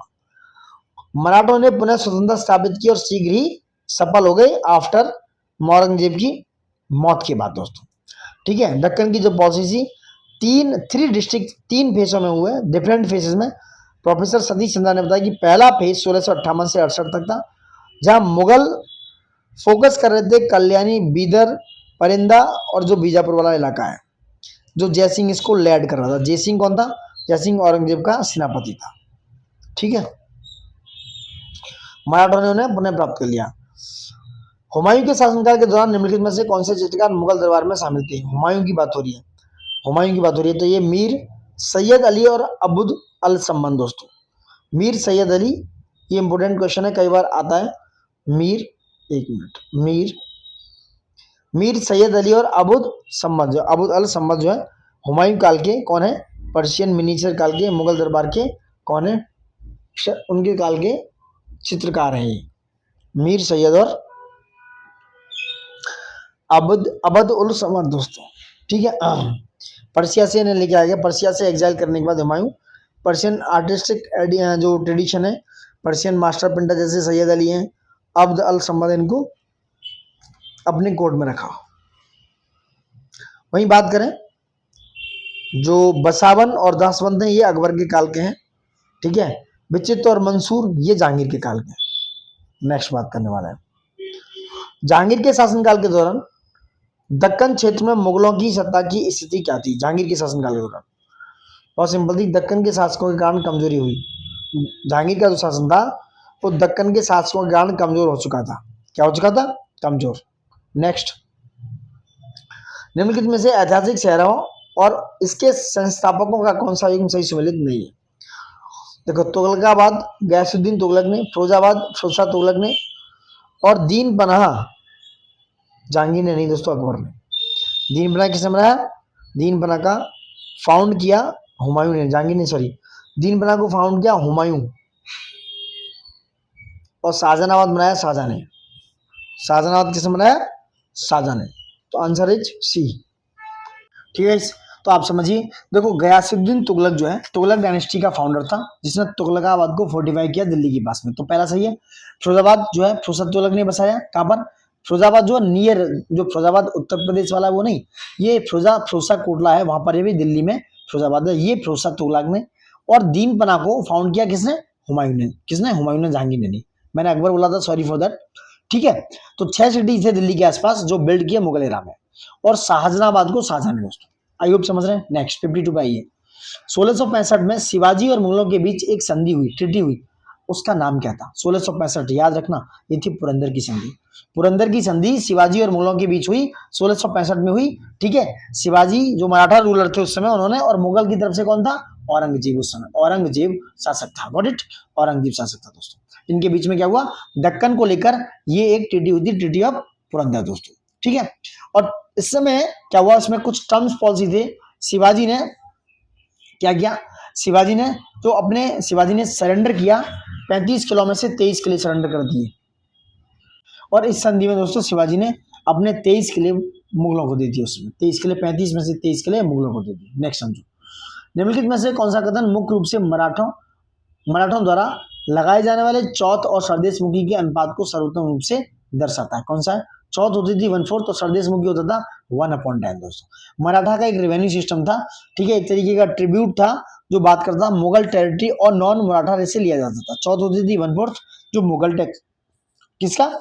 1/4 ऑफ द मुगल टैक्स। और जो स्वदेश मुखी होती थी एडिशनल 1/10 होता था जो किसपे, जो टॉप ऑफ चौथ होता था उसके ऊपर लगता था, जो एक तरीके से दोस्तों चौथ और सरदेश मुखी, ठीक है। नेक्स्ट, चौथ क्या है? मराठाओं का पॉलिटिकल डोमिनेंस होता था, जहां से आप चौथ वसूलते थे, मतलब आपको प्रोटेक्शन प्रोवाइड कर देते वो। और जो सरदेश मुखी होता था ये आपका है जो हेरिडेटरी यानी कि आपका वंशानुगत जो राज होता था उनको देशमुख या चीफ बोला जाता था दोस्तों। नेक्स्ट बात करते हैं 15वीं शताब्दी में मोइनुद्दीन चिश्ती का दरगाह पर मस्जिद और गुम्बद का निर्माण किसने करवाया? मोइनुद्दीन जो है 15वीं शताब्दी में मोइनुद्दीन चिश्ती की दरगाह पर मस्जिद और गुम्बद का निर्माण करवाया। किसने करवाया? ये था महमूद खिलजी ने, ठीक है। चिश्ती ऑर्डर जो मोइनुद्दीन चिश्ती थे उस समय अजमेर में 1206 में दोस्तों मोहम्मद गौरी का आक्रमण हुआ, तो मोइनुद्दीन चिश्ती की डेथ हो गई 1235 में। कब? 1235 में, ठीक है, 1235 में। और उनकी वहीं कब्र है दोस्तों कहां पर? तो मोहम्मद तुगलक ने वहां पर क्या किया? मोहम्मद तुगलक ने उस गुम्बद का निर्माण करवाया था। नेक्स्ट, जैनुल आबदीन ने कश्मीर में सिकंदर शाह की नीतियों को लौटने के लिए क्या कार्रवाई की? जैनुल आबदीन कश्मीर का एक इंपोर्टेंट शासक था, उसने क्या किया? उसने निर्वासित हिंदुओं को वापस बुलाया और राजपदों की पेशकश की। उसने क्या किया? जैनुल आबदीन 1420 से लेकर 1470 तक का शासक था, ठीक है, एक ग्रेटेस्ट रूलर कहा जाता है कश्मीर का इसको। इसने क्या किया? जैनुल आबदीन ने कि निर्वासित जो हिंदू थे उनको बुलाया और अपने अपॉइंटेड किया उन्होंने इंपोर्टेंट पोस्टों पर, जो बहुत महत्वपूर्ण पद थे उन पर राज की पेशकश के हिसाब से अपॉइंट किया। सुल्तान महमूद बेगड़ा का जीवनी राज विनोद के लेखक कौन थे? सुल्तान महमूद बेगड़ा की, तो सुल्तान महमूद बेगड़ा की जीवनी लिखी राज विनोद ने, और उसके लेखक कौन थे? उसके लेखक थे आपके उदयराज। कौन थे? उदयराज। राज विनोद के लेखक थे उदयराज। तो राज विनोद जो है एक बायोग्राफिकल टेक्स्ट है सुल्तान महमूद बेगड़ा का, जो कि गुजरात सल्तनत से, किससे? महमूद बेगड़ा गुजरात पर शासन करता था दोस्तों, ठीक है। और इसके उदयराज कौन है? बायोग्राफर है दोस्तों। नेक्स्ट, महेंद्र सूरी जिन्होंने उपकरण यंत्र का विकास किया, किस शासक के अधीन दरबारी खगोल शास्त्री के रूप में कार्यरत थे? ये थे आपके फिरोज शाह। जो महेंद्र सूरी हैं जिन्हें खगोलीय उपकरण यंत्र का विकास किया वो फिरोज शाह तुगलक के कौन थे? फिरोज शाह तुगलक के दिल्ली सल्तनत में यंत्रजा का विकास करने वाले कौन थे? खगोलीय उपकरण करने वाले खगोल शास्त्री थे। साइंटिफिक पर्सुएट था इनका ये। निम्नलिखित में से क्वेश्चन नंबर 58, अलाउद्दीन खिलजी के शासनकाल के दौरान मंगोल आक्रमण के परिणाम का सर्वाधिक सटीक रूप से दर्शाता है। मंगोलों की निर्णायक हारुओं ने भारी क्षति उठानी पड़ी औरंगजेब के समय, अलाउद्दीन खिलजी के समय, अलाउद्दीन खिलजी दोस्तों मंगोलों को बेहतर तरीके से उन्होंने रोक दिया। 6 मेजर आक्रमण हुए अलाउद्दीन खिलजी के ऊपर दोस्तों, और उसने बहुत अच्छे तरीके से उन्हें फेस किया और मंगोलों को हरा दिया। महमूद गवाह के नेतृत्व में निम्नलिखित में से किस क्षेत्र पर विजय प्राप्त की गई थी? 59 की बात हो रही है। ये था विजयनगर क्षेत्र में कांची और पश्चिम तट पर गोवा। कोंकण और मालाबार की बात में हुई। ए इज द राइट आंसर 1 और 2। महमूद गवाह जो बहमनी किंगडम का वजीर था, याद रखना महमूद गवाह कहाँ था? बहमनी राज्य का वजीर था, ठीक है। इसने एक बहुत ही इंपोर्टेंट रोल प्ले किया कांची को जीतने में। विजयनगर क्षेत्र में उन्होंने कांची को जीता और विजयनगर की टेरिटरी को इन्होंने अपना बना लिया, ठीक है। वहीं वेस्टर्न कोस्ट पर पश्चिमी तट पर गोवा और धाबोल को जीत लिया दोस्तों, ठीक है। मालाबार पे ऐसा कोई रीजन नहीं था कोंकण पे, तो तीसरा गलत होता है। आंसर इज ए। निम्नलिखित यात्रियों में से किसके विजयनगर साम्राज्य के अंतर्गत नयनकारा प्रणाली का विस्तृत विवरण किया है? निम्नलिखित यात्रियों में से किसने विजयनगर साम्राज्य के अंतर्गत नयनकारा प्रणाली का विस्तृत वर्णन किया? ये किया है डोमिंगो पायस ने दोस्तों। डोमिंगो पायस ने, जो कि कौन था? डोमिंगो पायस एंड फर्नाओ नूनिज ने नयनकारा प्रणाली का स्टडी किया है। क्या था? ये 2 पुर्तगाली थे, डोमिंगो पायस, याद रखना ये दोनों पुर्तगाली थे, पुर्तगाल से आए थे। डोमिंगो पायस था और फर्नाओ नूनिज था दोस्तों। इन्होंने कृष्णदेव राय और अच्युत राय के उसमें काल में, शासनकाल में क्या किया? जो 6वीं सेंचुरी के आसपास का काल है, नायकाज और अमर नायकाज का जो मिलिट्री चीफ होते थे उस समय, नायक कौन होता था? नायक और अमर नायक होते थे, मिलिट्री चीफ होते थे, जो लैंड ग्रांट करते थे अमरम और लैंड ग्रांट की जाती थी, इसे बोला जाता था अमरम। क्या अमरम बोला जाता था, जिसे लैंड यानी कि भूमि दी जाती थी दोस्तों। ये एक मेंटेन करते थे स्पेसिफाइड नंबर ऑफ ट्रूप्स राजा के लिए, जो शासन करते थे, राजा की सेना रखते थे राजा के लिए, ये एक सेना रखते थे दोस्तों, ठीक है। डोमिंगो पाइस ने बोला जो नेनकार सिस्टम है एजेंट ऑफ द रायाज, यानी कि सेंट्रल रूलर होता था उसके एजेंट होते थे। तो डोमिंगो पाइस और क्या नाम है, फर्नाओ नूनीज की बात हो रही है। नेक्स्ट बात करते हैं मध्य पाषाणकालीन गुफा चित्रकला के संबंध में कथनों पर विचार करना। मध्य पाषाणकालीन गुफा चित्रकला में मुख्यतः लाल रंग का प्रयोग हुआ है। उत्तर पाषाण काल की तुलना में मध्य पाषाण काल की चित्रकला का आकार बड़ा हो गया है। ये कह रहे हैं उत्तर पाषाण काल की तुलना में मध्य पाषाण काल की चित्रकला का आकार बड़ा हो गया था दोस्तों। नहीं, ये गलत हो गया, सही पूछ रहा है, ये गलत है। Second is the right answer, is the right answer. मध्यकाल जो मध्य पाषाण काल है उसमें गुफा चित्रकला में लाल रंग का प्रयोग हुआ है, ये बात सही है। लेकिन सेकंड गलत है कि जो साइज ऑफ पेंटिंग था वो छोटा था। उत्तर पाषाण काल में जो है क्या था, जो मध्य पाषाण काल की चित्रकला का आकार बड़ा नहीं छोटा था। क्या था, छोटा। तो सेकंड गलत हो गया, is the right answer. Next है भीम बेटका रॉक शेल्टर्स के संबंध में निम्नलिखित कथनों पर विचार करना है। क्या विचार करेंगे आप, ठीक है। क्या भीम बेटका की अधिकांश चित्रकलाएं मध्य पाषाण युग की हैं, ठीक है। भीम बेटका विंध्याचल पर्वतमाला में भोपाल के दक्षिण में, याद रखना भोपाल के कहां पर, भोपाल इधर इधर साउथ में, भोपाल के दक्षिण में स्थित है और वर्ष 2003 में यूनेस्को विश्व धरोहर स्थल घोषित किया गया है। कौन सा कथन सही है, कौन सा कथन सही है भीम बेटका के बारे में, एक और दो दोनों सही है, दोनों ही सही है दोस्तों, क्योंकि यूनेस्को की वर्ल्ड हेरिटेज साइट में इनको रखा गया है। 500 रॉक शेल्टर्स है ये भीम बेटका में। अजंता की गुफा संख्या 9 और 10 में भित्ति चित्र किस युग से संबंधित है, सुंग वंश और सातवाहनों की बात हुई है। अजंता जो केव्स है ये वल्कोनिक रॉक से बनी है, किससे, ये बनी है आपकी वल्कोनिक बोले तो वल्कोनिक से दोस्तों, ज्वालामुखी क्रिया से बनी हुई है। ज्वालामुखी चट्टान है, 4 सेंचुरी एडी की है, याद रखना 4th सेंचुरी एडी की है। करीब 30 केव है यहाँ पर, ठीक है। और ये किसके, घोड़े के नाल के आकार की है दोस्तों, घोड़े के आकार की है। 9 और 10 में क्या है, भित्ति चित्र है, मुराल पेंटिंग बोला गया, और ये सुंगा टाइम की है, सुंगा पीरियड की है दोस्तों, ठीक है। नेक्स्ट बात करते हैं।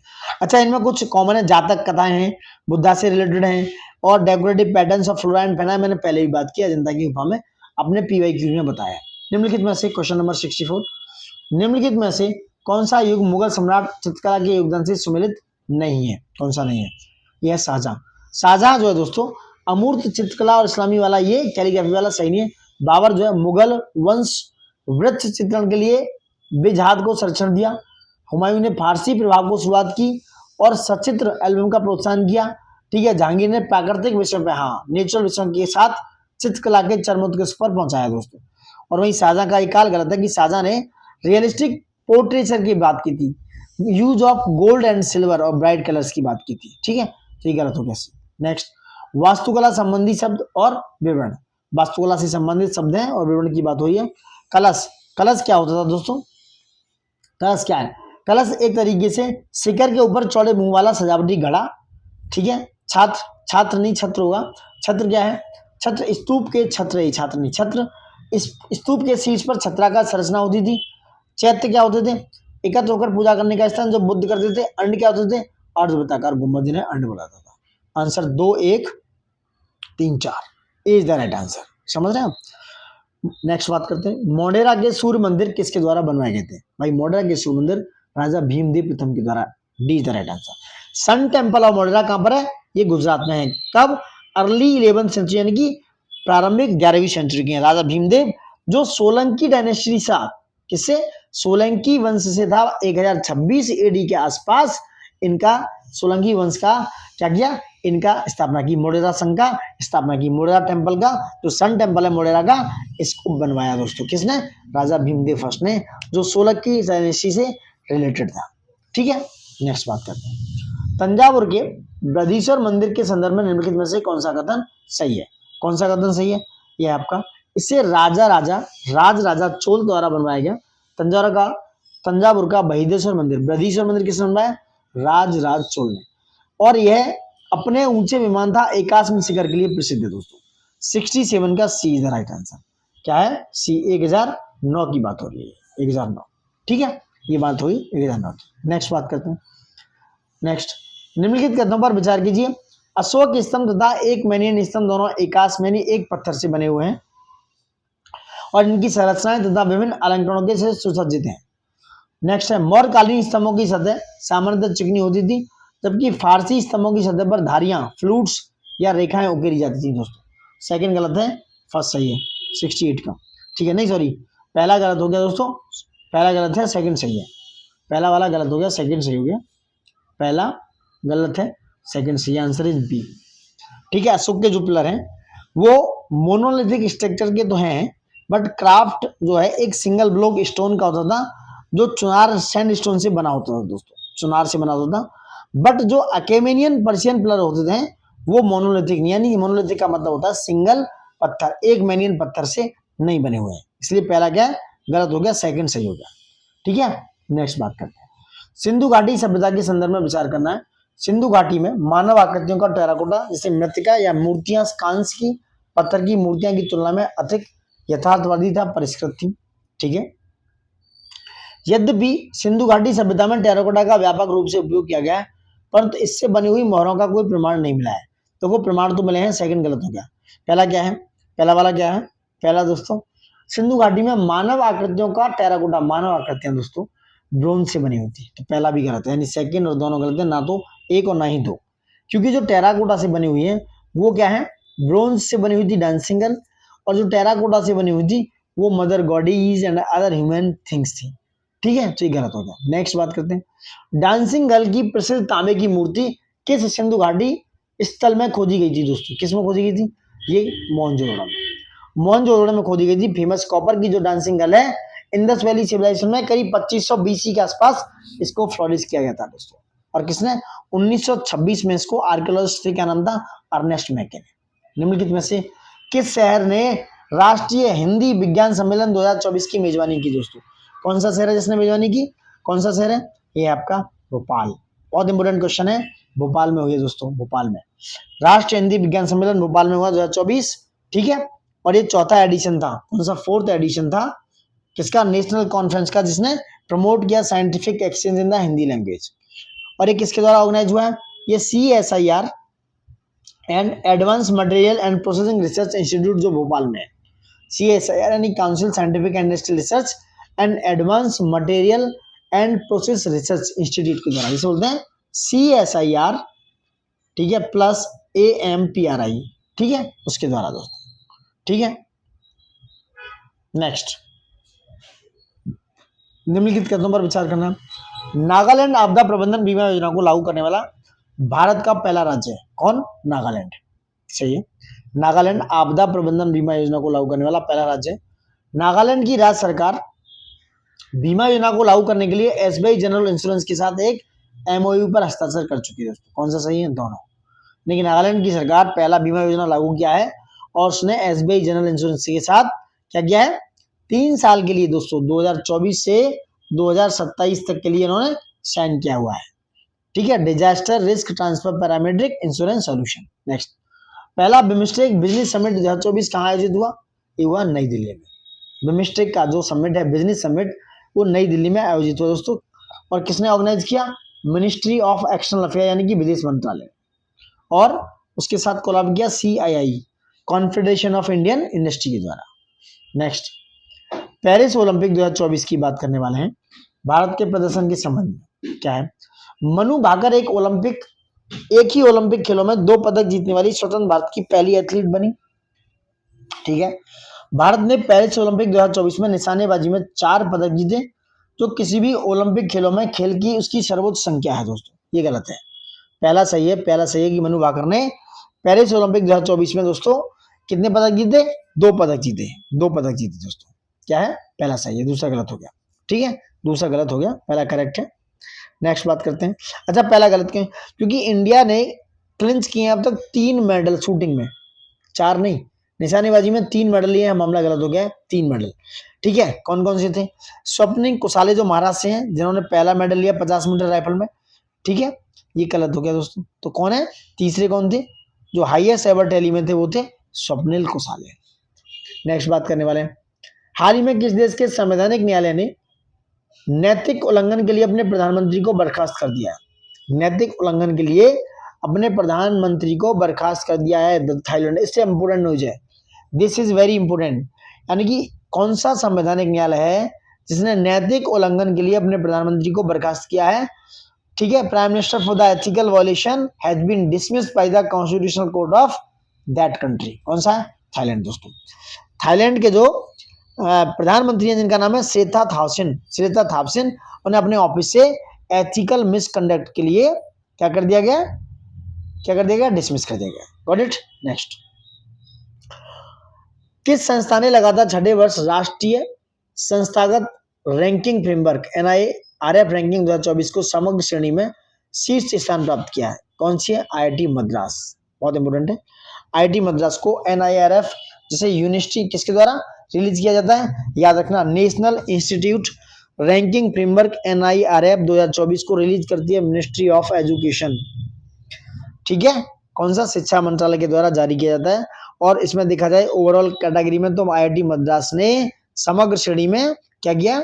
पहला रैंक प्राप्त किया है। ठीक है, नेक्स्ट, IISc बेंगलुरु ने यूनिवर्सिटी कैटेगरी में 9वें साल लगातार, याद रखना, कौन सी? 9वें साल लगातार सेकंड रैंक बनाई हुई है दोस्तों, सॉरी पहली रैंक बनाई हुई है।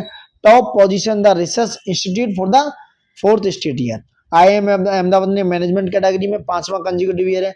एम्स ने मेडिकल कैटेगरी में फर्स्ट, और इसको 7वां कंसेक्यूटिव ईयर है, लगातार 7वें वर्ष। नेक्स्ट बात करते हैं, 70वें फिल्म राष्ट्रीय फिल्म महोत्सव में पुरस्कार में कौन सी कथन पर विचार करना है? सिनेमा पर सर्वश्रेष्ठ पुस्तक का पुरस्कार किशोर कुमार की बुक थी द अल्टीमेट बायोग्राफी को दिया गया। क्या नाम है? Ultimate biography. जो पुरस्कार है सिनेमा पर सर्वश्रेष्ठ पुस्तक का पुरस्कार Kishore Kumar the ultimate biography को दिया गया है दोस्तों। अनिरुद्ध भट्टाचार्य एंड पार्थिव धर की ये बुक है, सॉरी अनिरुद्ध भट्टाचार्य और पार्थिव धर की ये बुक है, उनके द्वारा लिखी गई है।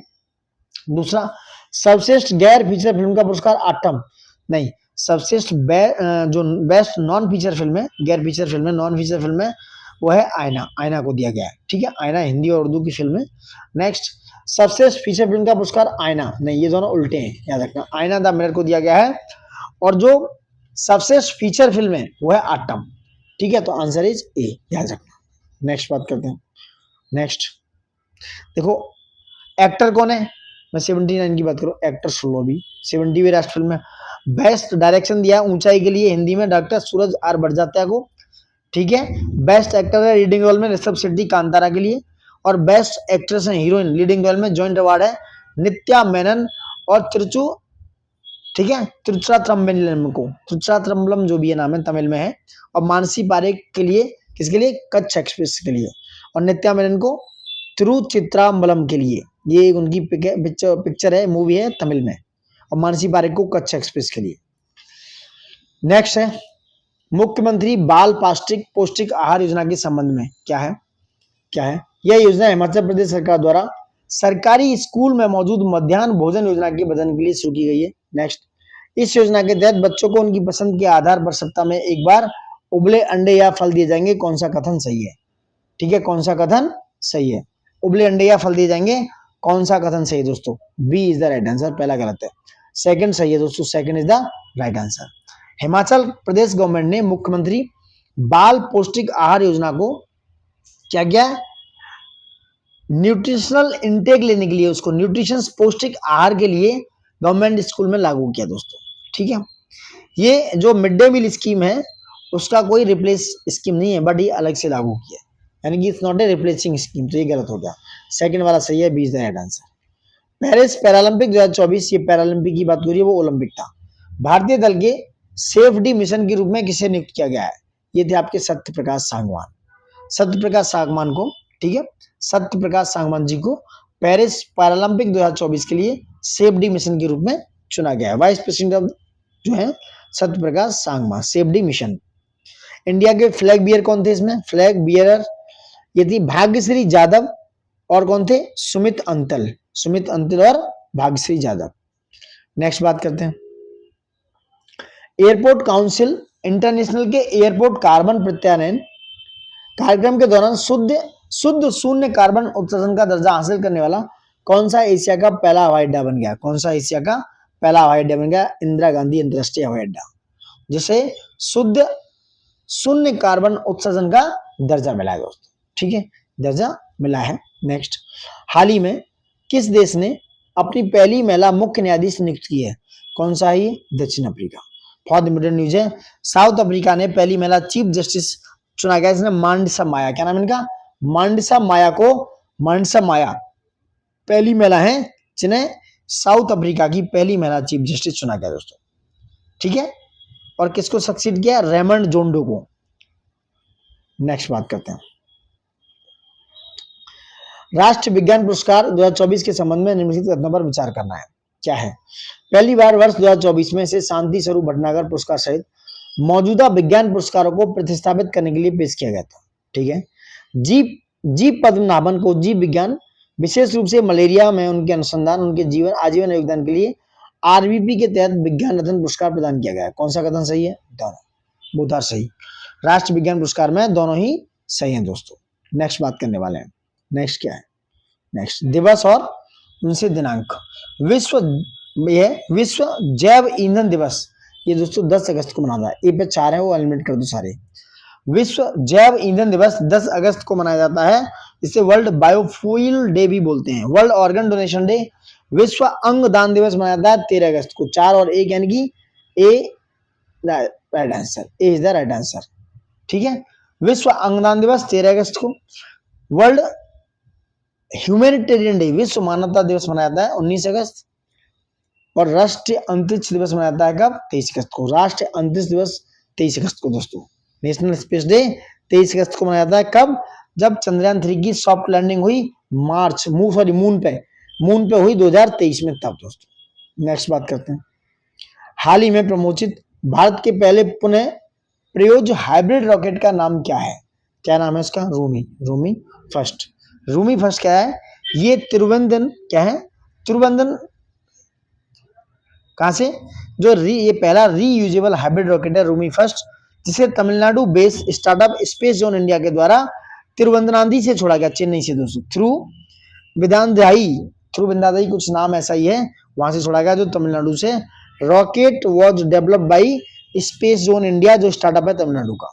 ठीक है, ये रीयूजेबल है एंड हाइब्रिड है, eco friendly and safe technology है। ठीक है, ये सारी बातें हैं। नेक्स्ट, हाल ही में समाचारों में देखे गए भारत के स्वदेशी रूप से विकसित लंबी दूरी के ग्लाइड बम का नाम क्या है? गौरव डीआरडीओ द्वारा बनाया गया, क्या है? लंबी दूरी का ग्लाइड बम के द्वारा बनाया गया लॉन्ग रेंज ग्लाइड बम है, जिसे गौरव बोला गया। Su-30 जो Su-30 MKI फाइटर एयरक्राफ्ट से इसको डेवलप किया जाएगा दोस्तों। और ये बनाया किसने? डीआरडीओ ने, गौरव को। नेक्स्ट है, किस भारतीय राज्य के पर्यटन विभाग ने डिजिटल मार्केटिंग अभियान श्रेणी में प्रतिष्ठित पेटा गोल्ड अवार्ड 2024 जीता दोस्तों? किसने जीता है? ये जीता है केरल ने। पेटा गोल्ड अवार्ड केरल ने, केरल टूरिज्म ने इस अवार्ड को जीता है, Pacific Asia travel association. Road to school परियोजना उत्तर प्रदेश के निम्नलिखित में से किस जिले में शुरू की गई है? रोड टू स्कूल योजना है गोरखपुर से शुरू की। चीफ मिनिस्टर जो उत्तर प्रदेश के हैं योगी जी, उन्होंने रोड टू स्कूल इनिशिएटिव को गोरखपुर डिस्ट्रिक्ट से शुरू किया है, बेसिक एजुकेशन डिपार्टमेंट के द्वारा इसमें सहयोग किया गया था। और हिंदुजा ग्रुप दोस्तों, कौन? Basic education department and Ashok Leyland of the Hinduja group से इसमें पार्टिसिपेट किया था। नेक्स्ट बात करते हैं, ये क्या है? प्रमोट करने वाला है कल्चर लर्निंग को, जो प्राइमरी अपर प्राइमरी और कंपोजिट स्कूल हैं दोस्तों 1 से 8 तक दोस्तों।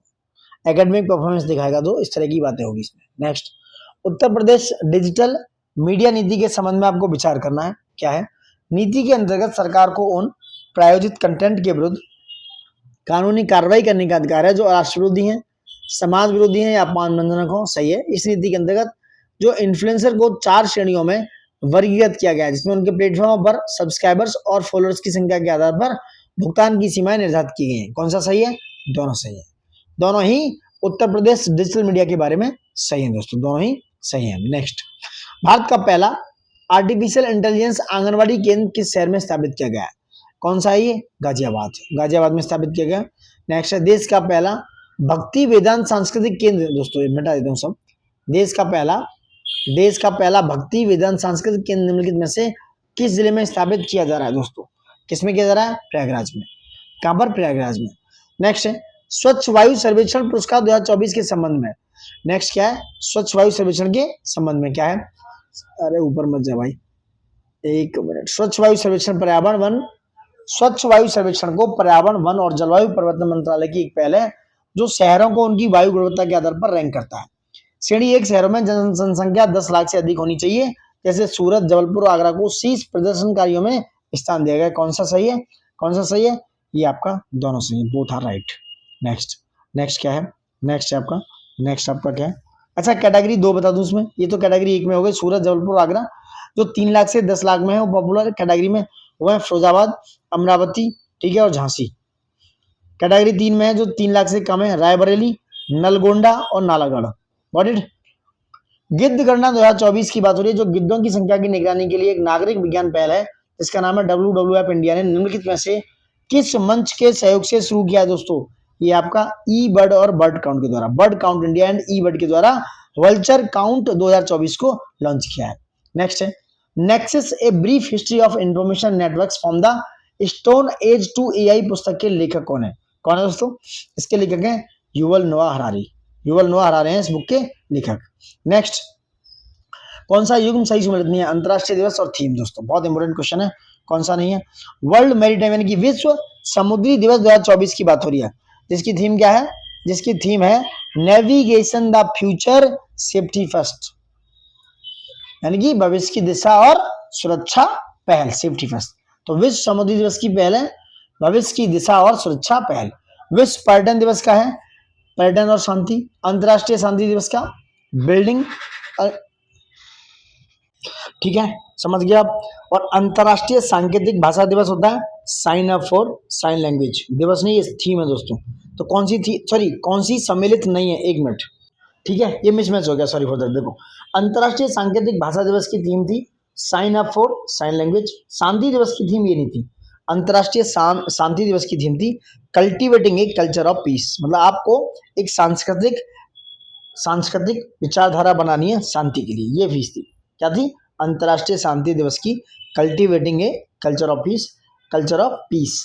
विश्व पर्यटन दिवस क्या था? पर्यटन और शांति। और भविष्य की दिशा सुरक्षा पहल विश्व समुद्री दिवस की थीम थी। नेक्स्ट आगे बढ़ते हैं। 95 वर्ष 2024 में टाइम पत्रिका की एआई में 100 सबसे प्रभावशाली व्यक्तियों की सूची में शामिल होने वाले भारत के किस केंद्रीय मंत्री का नाम है दोस्तों? कौन है, कौन थे? ये आपके अश्विनी वैष्णव। अश्विनी वैष्णव जी हैं और most influential people in AI, जिनका नाम है टाइम मैगजीन में, ठीक है। और अनिल कपूर जी हैं, अश्विनी वैष्णव है, नंदन नीलकणी हैं, सुंदर पिचाई जो गूगल के सीईओ हैं, सत्या नडेला हैं और जो सीईओ ऑफ माइक्रोसॉफ्ट हैं। नेक्स्ट है इंपोर्टेंट क्वेश्चन, प्रधानमंत्री जनजाति उन्नत ग्राम अभियान के संबंध में है ये। प्रधानमंत्री जनजाति उन्नत ग्राम अभियान के संबंध में निम्नलिखित कदमों पर विचार करना है। क्या है? यह एक केंद्र प्रायोजित यानी कि ये सेंट्रल सेक्टर स्कीम है जिसका उद्देश्य जनजाति बहुल गांवों और आकांक्षी जिलों में रहने वाले जनजातीय परिवारों के कल्याण के, ठीक है, कल्याण के लिए है। यह एक केंद्र प्रायोजित योजना है जिसका उद्देश्य जनजातीय बहुल गांवों और आकांक्षी जिलों में रहने वाले जनजातीय परिवारों के कल्याण के लिए है। दूसरा, यह योजना 30 राज्यों और केंद्र शासित प्रदेशों के सभी जनजातीय बहुल गांवों को शामिल करने के लिए तैयार की गई है। कह रहे हैं इनमें से कौन सा सही है? कौन सा सही है? सी, 1 और 2 दोनों सही है दोस्तों, दोनों सही है। प्रधानमंत्री जनजाति उन्नत ग्राम अभियान के लिए दोस्तों। नेक्स्ट बात करते हैं। अच्छा, ये किस पर बात करता है? 63,000 गाँव के करीब 5 करोड़ लोग, 63,000 गाँव के 5 करोड़ ट्राइबल पीपल को इसमें कवर किया जाएगा दोस्तों, ठीक है। और 549, ये भी आंकड़ा आप पूछ सकते हैं, ठीक है। 549 जो है, 549 जो है, कितने? 549 डिस्ट्रिक्ट्स और 2740 ब्लॉक्स में इसको कवर किया जाएगा, ठीक है। 2740 ब्लॉक्स में कवर किया जाएगा।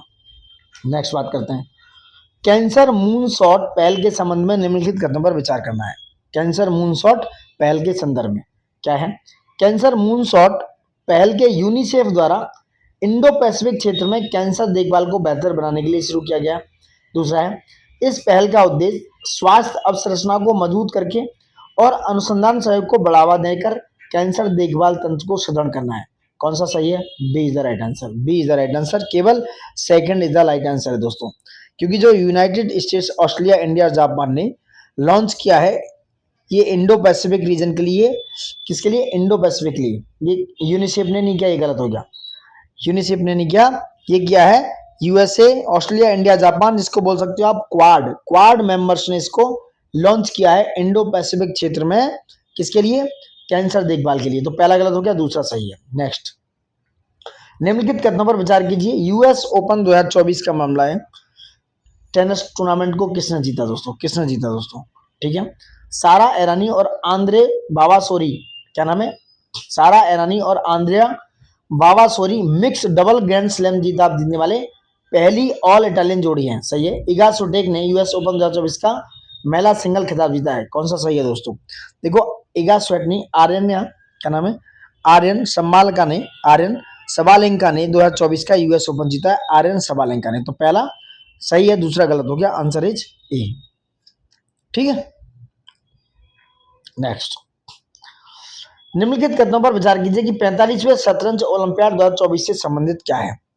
45वें कौन सा संबंधित है, कौन सा सही है? भारत की पुरुष और महिला दोनों टीमों ने इस प्रतियोगिता में स्वर्ण पदक जीते। 45वें शतरंज ओलंपियाड 2024 की बात हो रही है। ठीक है। नेक्स्ट, भारत एक ही संस्करण में पुरुष और महिलाओं दोनों के स्वर्ण पदक जीतने वाला पहला देश बना है। यहाँ गलत हो गया दोस्तों, पहला सही है, दूसरा गलत हो गया। तो पहला सही है, यानी कि इंडिया जो है थर्ड कंट्री बना है, तीसरा कंट्री बना है जिसने दोनों जीते हैं चेस ओलंपियाड हिस्ट्री में। रसिया और चाइना के बाद तीसरा कंट्री बना, रसिया और चाइना के बाद। Next, gamma international fighting championship में एमएमए मुकाबला जीतने वाले पहले भारतीय पुरुष पहलवान कौन बने? पहले भारतीय पुरुष पहलवान कौन है? संग्राम सिंह। इंपोर्टेंट है, मिक्स मार्शल आर्ट्स में है ये। कौन कौन है ये? संग्राम सिंह दोस्तों। ठीक है। नेक्स्ट बात करते हैं, 93 किलोग्राम कैटेगरी में खेलते हैं। निम्नलिखित कथनों पर विचार कीजिए। छठा क्वाड शिखर सम्मेलन संबंधित है दोस्तों, कहां पर हुआ है? छठा क्वाड शिखर सम्मेलन डेलावेयर, याद रखना, डेलावेयर संयुक्त राज्य अमेरिका में आयोजित किया गया। इस शिखर सम्मेलन के दौरान क्वाड ने क्षेत्रीय समुद्री सुरक्षा क्षमताओं को बढ़ाने के लिए मैत्री पहल शुरू की। कौन से सही है?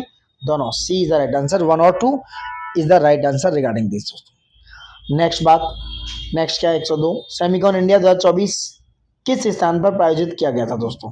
किस पर प्रायोजित किया? India exposition mart India greater Noida में, यानी कि 102 का D is the right answer है। D is the right answer. कहाँ किया गया? ग्रेटर नोएडा में, दिल्ली एनसीआर में, 11 से 13 सितंबर 2024 के बीच में। Got it. भारतीय कला महोत्सव के संबंध में निम्नलिखित कथनों पर विचार करना है। हाल ही में भारतीय कला महोत्सव का पहला संस्करण राष्ट्रपति निलयम सिकंदराबाद हैदराबाद में आयोजित किया गया। इस कार्यक्रम का आयोजन पूर्वोत्तर क्षेत्र के विकास मंत्रालय और संस्कृति मंत्रालय के सहयोग से किया गया। कौन सा कथन सही है? दोनों सही है। Both are right question, both are right. 28 सितंबर 2024 को प्रेसिडेंट ऑफ इंडिया ने पहला एडिशन भारतीय कला महोत्सव का आयोजन किया। आईएमडी वर्ल्ड टैलेंट रैंकिंग 2024 में भारत की रैंक क्या थी? क्या थी दोस्तों? 58। आईएमडी रैंकिंग में भारत की रैंक थी 58। कितनी थी? 58 रैंक थी दोस्तों। नेक्स्ट बात करते हैं। नेक्स्ट, जिसका जो स्कोर है, स्कोर भी समझ लो, 40.47 स्कोर है इसका। 40.47 क्या है? स्कोर। नंबर 1 पे स्विट्जरलैंड, नंबर 1 पे कौन है? स्विट्जरलैंड। नंबर 2 पे सिंगापुर, नंबर 3 पे लग्जमबर्ग, नंबर 4 पे स्वीडन और 5 पे डेनमार्क। खाद्य सुरक्षा, राज्य खाद्य सुरक्षा सूचकांक 2024 के संदर्भ में नंबर 1, केरल ने इस सूचकांक में लगातार तीसरी बार शीर्ष स्थान प्राप्त किया है। किसने? केरल ने। राज्य खाद्य सुरक्षा सूचकांक रिपोर्ट को भारतीय खाद्य सुरक्षा एवं मानक प्राधिकरण यानी कि FSSAI द्वारा वर्ष 2019 में प्रतिवर्ष जारी किया जाता है। कौन सा कथन सही है दोस्तों? 105 का बी सही है आपका, B is the right answer. Kerala जो है, केरल ने इस सूचकांक में लगातार दूसरी बार स्थान प्राप्त किया, लगातार दूसरी बार, सेकंड कंसेक्यूटिव ईयर है। ठीक है। और ये 6th एडिशन है, इसका 6th एडिशन है। कब से लॉन्च किया जा रहा है? 2019 से, आपको पता होगा। वाणिज्य और उद्योग मंत्रालय द्वारा ease of doing business reform 2024 में किस राज्य ने पहला स्थान प्राप्त किया है? किस राज्य ने पहला स्थान प्राप्त किया है? केरल ने। केरल ने दोस्तों इसमें ईज ऑफ डूइंग बिजनेस में पहला स्थान प्राप्त किया है। वहीं आंध्र प्रदेश सेकंड पोजीशन पे और गुजरात थर्ड पे। केरल फर्स्ट, आंध्र प्रदेश सेकंड और गुजरात थर्ड पोजीशन पे। Got it. उत्तर प्रदेश की रैंक हमारी 6 है, 6 रैंक है, 6 रैंक पर है उत्तर प्रदेश। कौन सी रैंक है? 6, छठी रैंक दोस्तों।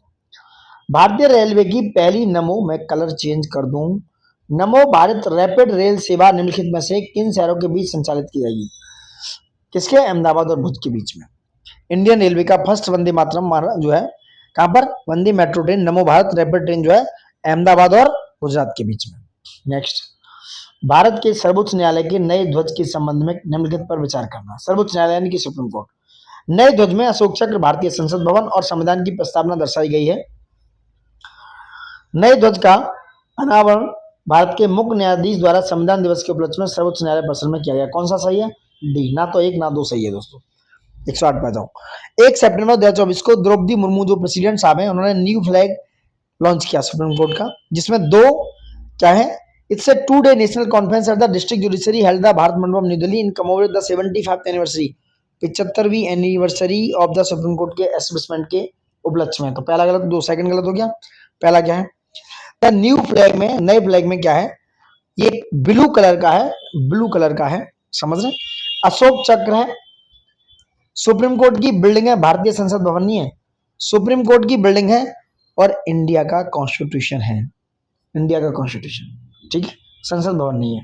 नेक्स्ट, उत्तर प्रदेश, एक मिनट, उत्तर प्रदेश से निम्नलिखित किन शिक्षकों को राष्ट्रीय शिक्षक पुरस्कार 2024 प्राप्त हुआ दोस्तों? कौन से शिक्षक हैं, कौन से शिक्षक हैं ये हैं आपके रविकांत द्विवेदी और श्याम प्रकाश मौर्य, ठीक है। टीचर्स डे 5 सितंबर 2024 को मिला था। प्रेसिडेंट द्रौपदी मुर्मू जी ने नेशनल टीचर्स डे अवार्ड में नई दिल्ली में कौन कौन, रविकांत द्विवेदी जो यहाँ पर है, कहाँ पर है, बागेश्वर प्राइमरी स्कूल बागेश्वर उत्तर प्रदेश में हेड टीचर है, वहीं श्यामा प्रकाश मौर्य जो कहाँ पर है, मलहपुर में स्कूल उत्तर प्रदेश में दोस्तों, मलहपुर में, ठीक है। WHO द्वारा औपचारिक रूप से कुष्ठ रोग यानी कि लेप्रोसी को समाप्त करने वाला पहला देश कौन सा घोषित किया गया है? यह जॉर्डन। इंपोर्टेंट है दोस्तों, जॉर्डन ने हैंसन डिजीज, जिसे लेप्रोसी को क्या बोलते हैं, कुष्ठ रोग को हैंसन डिजीज भी बोला जाता है, एक क्रॉनिक इन्फेक्शन कंडीशन है और बैक्टीरिया के द्वारा होता है, बैक्टीरिया के, याद रखना, माइकोबैक्टीरियम लेप्री कुछ करके होता है, स्किन को अफेक्ट कर देता है दोस्तों। तो जॉर्डन ने कुष्ठ रोग से समाप्त करने की घोषणा की है। अल्फांसो डू अल्बुकर्क निम्नलिखित में से कथन में विचार करना है। उसने भारत में पुर्तगाल के गवर्नर के रूप में फ्रांसिस्को डी अल्मेडा का स्थान लिया था। किसका? फ्रांसिस्को डी अल्मेडा, यानी कि अल्फांसो डू अल्बर्क जो है फ्रांसिस्को डी अल्मेडा के बाद आया था, ठीक है। नेक्स्ट, उसने पुर्तगाल के लिए हिंद महासागर पर रणनीतिक नियंत्रण सुनिश्चित किया। किसने? अल्फांसो डी अल्बुकर्क ने। दोनों सही भाई, बहुत काम किया पुर्तगालियों ने। नेक्स्ट, रॉबर्ट क्लाइव द्वारा आर्कोट पर आक्रमण का प्रस्ताव देने के मुख्य कारण थे।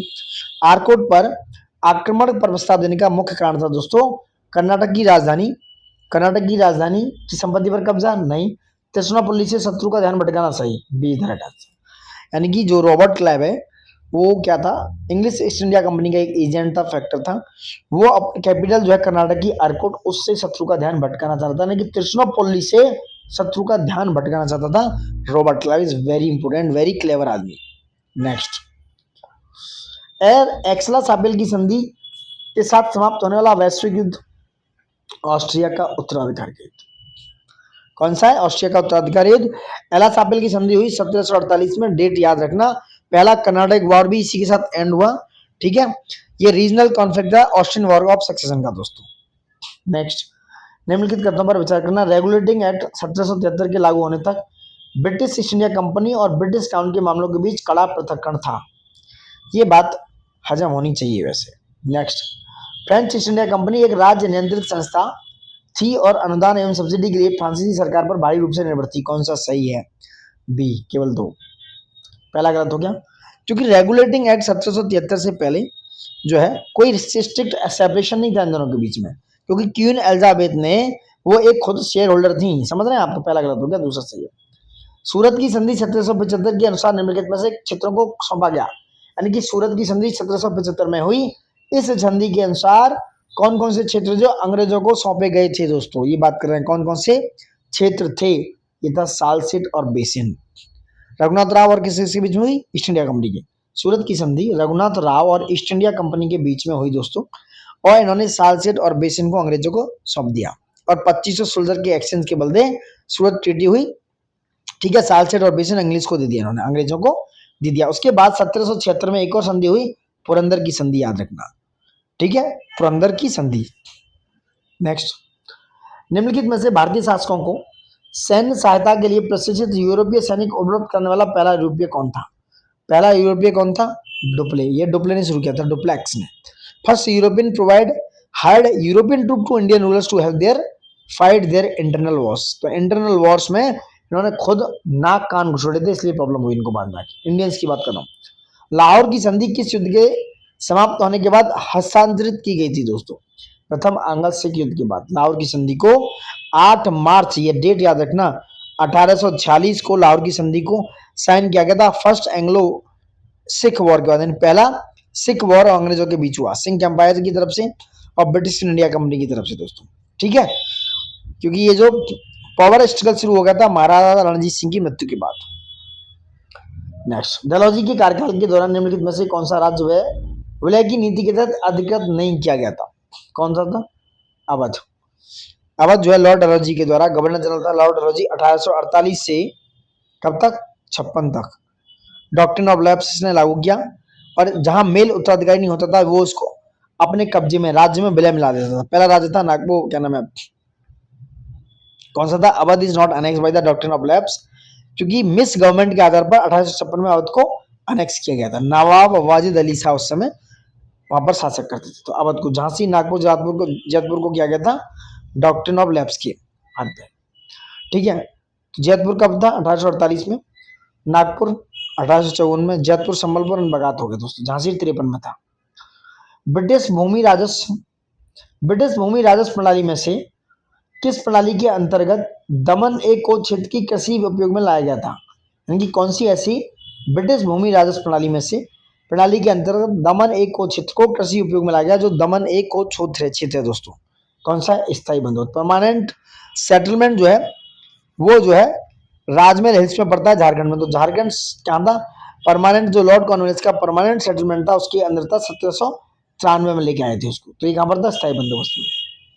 भारत में ब्रिटिश आर्थिक नीतियों की आलोचना करने वाली पुस्तक the economic history of India के लेखक कौन थे? इसके लेखक थे इकोनॉमिक हिस्ट्री के रमेश चंद्र दत्त। रमेश चंद्र दत्त की ये बुक थी, इकोनॉमिक नेशनलिस्ट से इन्होंने इस पर बात की थी। बंगाल में द्वैशासन प्रणाली के संदर्भ में निजामत शब्द निम्नलिखित कार्यों में से किससे संदर्भित करता है? कौन सा? निजामत दोस्तों, पुलिस और न्यायिक कार्य को निजामत बोला गया दोस्तों। डुअल सिस्टम ऑफ गवर्नमेंट थी, Robert Clive the battle of Buxar हुआ। निजामत police and judicial function administer करता था, यानी कि पुलिस और न्यायिक।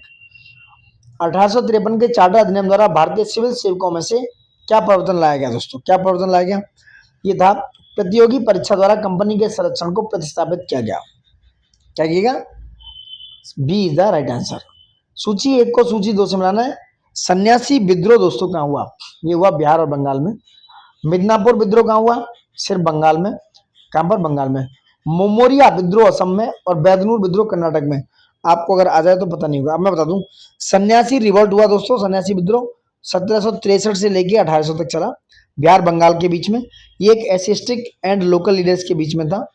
और वहीं मिदनापुर विद्रोह हुआ, रिबेलियन ऑफ मिदनापुर और दल भूमि, 1766 से लेके 67 के बीच में बंगाल में। जमींदारी अनरेस्ट था ये।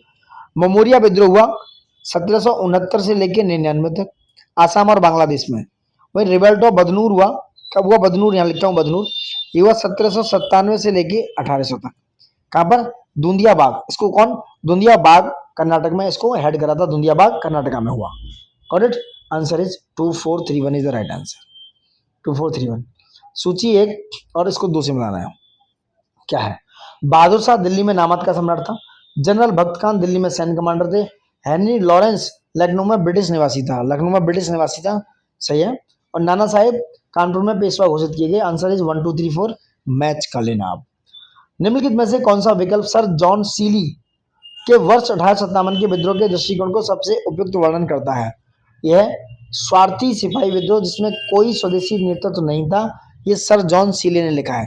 ठीक है, इन्होंने कहा था एक ब्रिटिश हिस्टोरियन ने कि रिवॉल्ट ऑफ 1857 क्या है?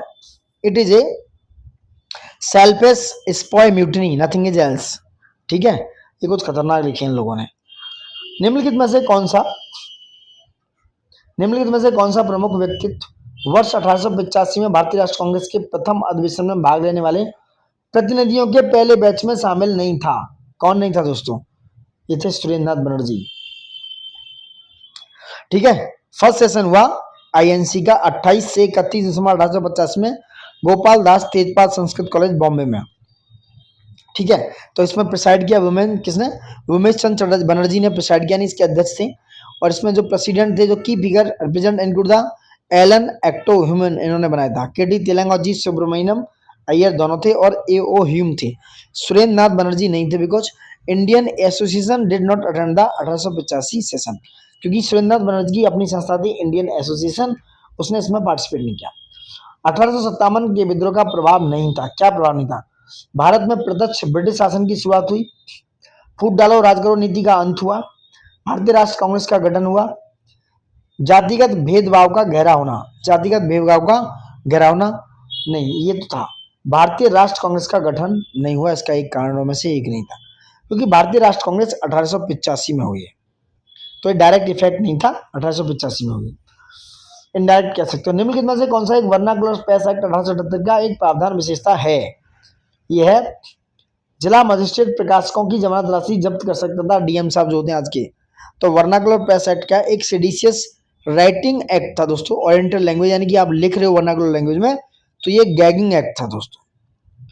ठीक है, नेक्स्ट, निम्नलिखित में से किस अंतर्राष्ट्रीय विकास ने क्रिप्स मिशन के भेजने का तत्कालिकता को बढ़ावा दिया?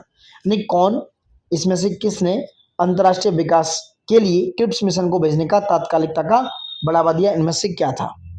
था जापान की भारत पर आक्रमण की धमकी, जापान ने भारत पर आक्रमण की धमकी दे दी, इसलिए जल्दी जल्दी में उन्होंने क्या किया? क्रिप्स मिशन भेज दिया। किसने भेज दिया?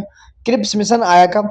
अर्जेंसी ऑफ सेंडिंग में, एक minute, urgency of sending Cripps mission की थी मार्च 1942, क्रिप्स मिशन आया 1942 में, क्योंकि जापानीज ने धमकाया कि भैया हम इंडिया पे सेकंड वर्ल्ड वॉर के टाइम पे अटैक कर देंगे। ठीक है, तो after rapid Japanese advance in south east Asia including the fall of Burma, Burma उस समय धराशायी हो चुका था।